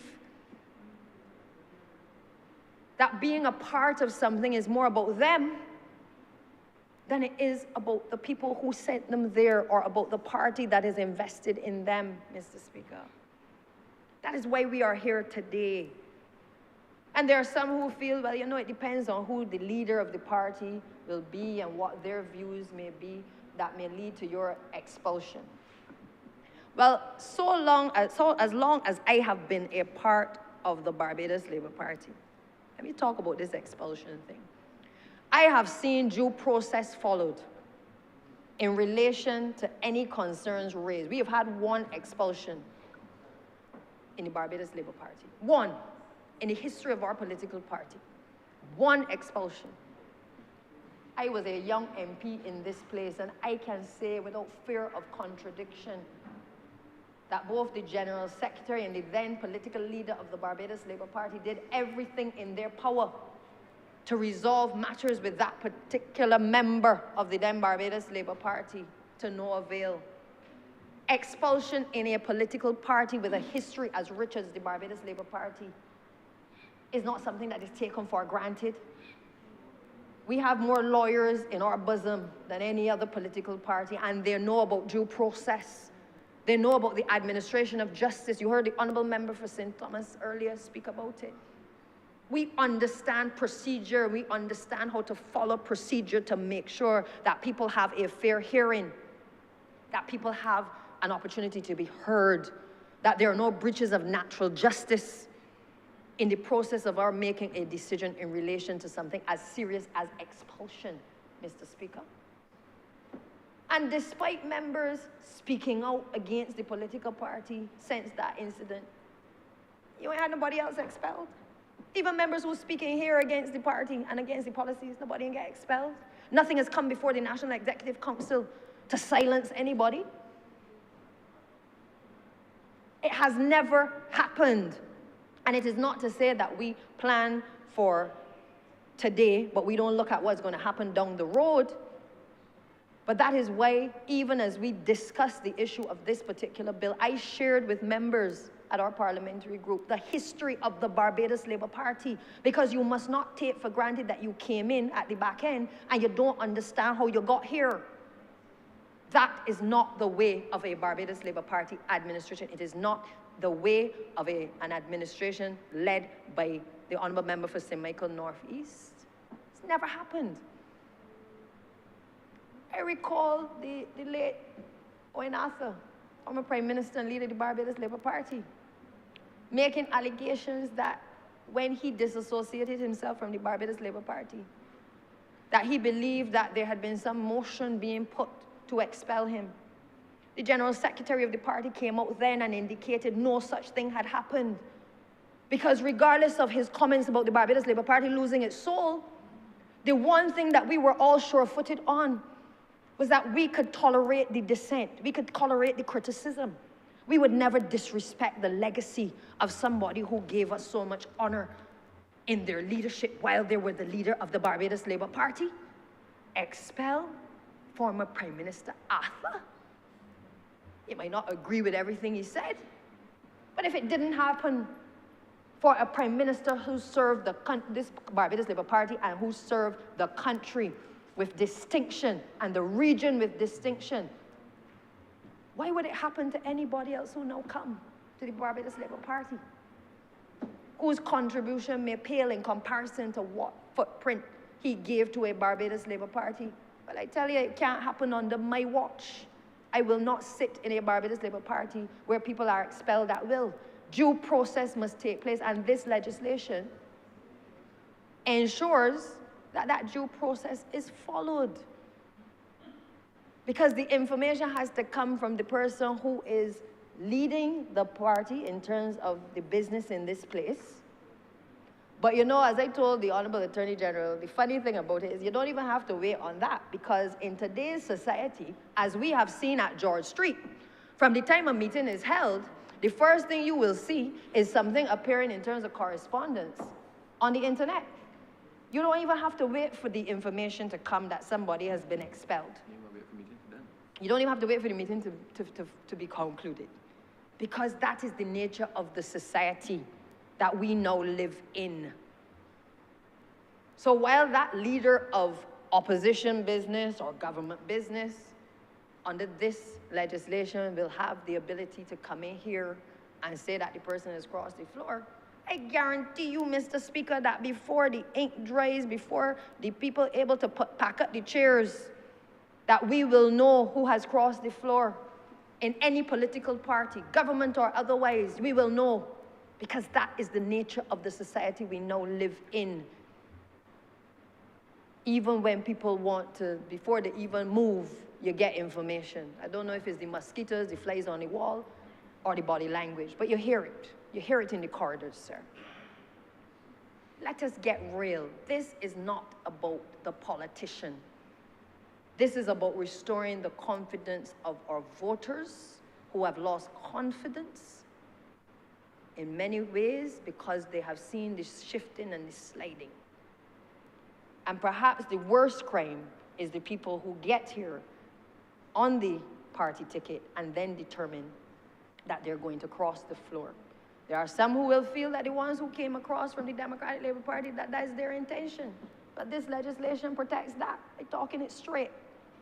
Because it will stop anybody who believe that they can climb up the backs of the Barbados Labour Party to get here from believing that they can come in this place, which is the concern of not only Barbados Labour Party supporters, but Democratic Labour Party supporters, that they're not coming here to work, but that they're coming to see who can sit across from me in that seat, Mr. Speaker.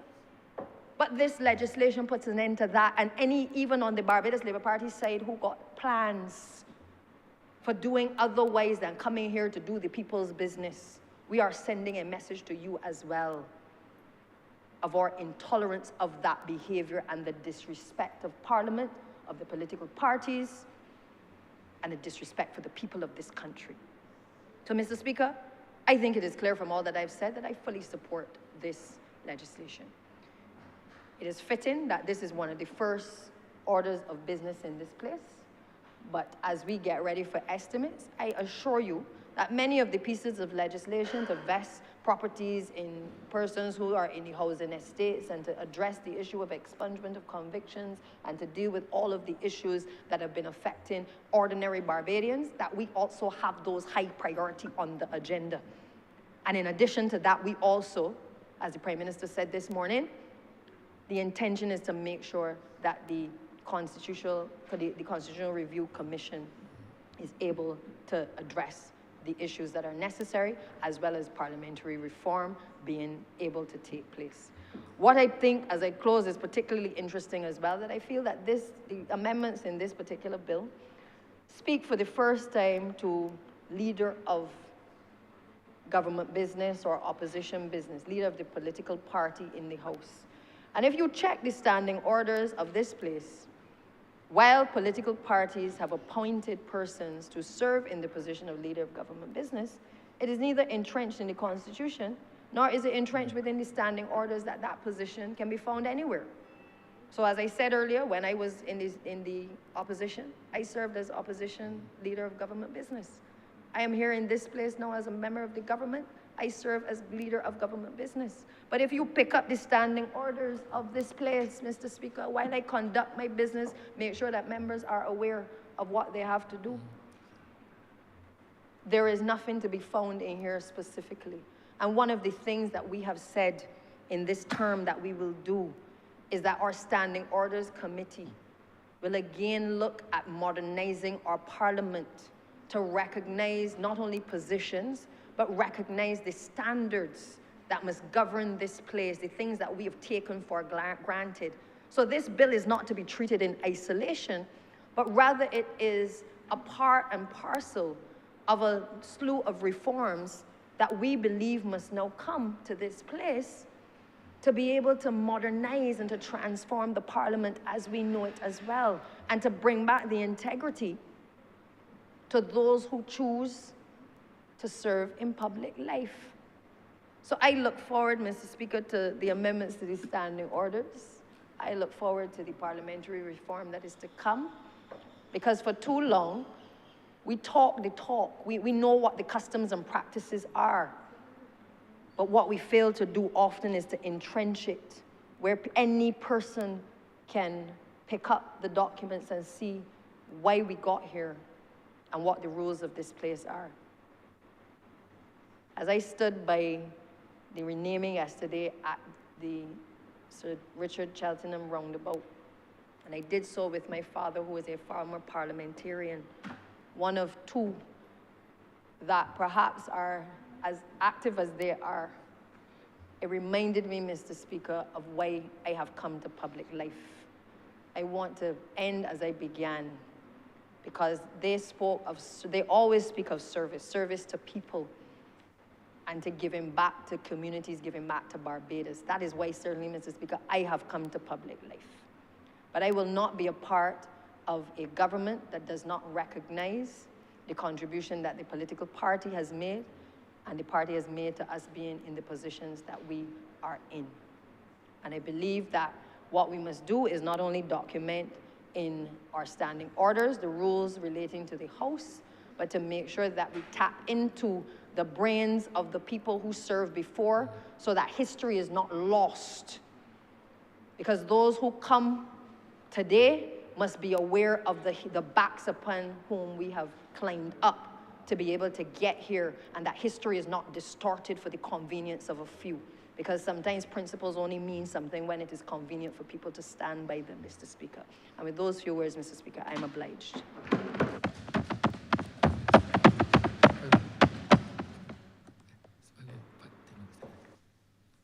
To move the suspension of the House until 5:25 p.m. The question is that this honorable chamber be suspended until 5:25 p.m. All those honorable members in favor, please say aye. Those against, please say no. We think the ayes have it. This honorable chamber stands suspended until 5:25 p.m.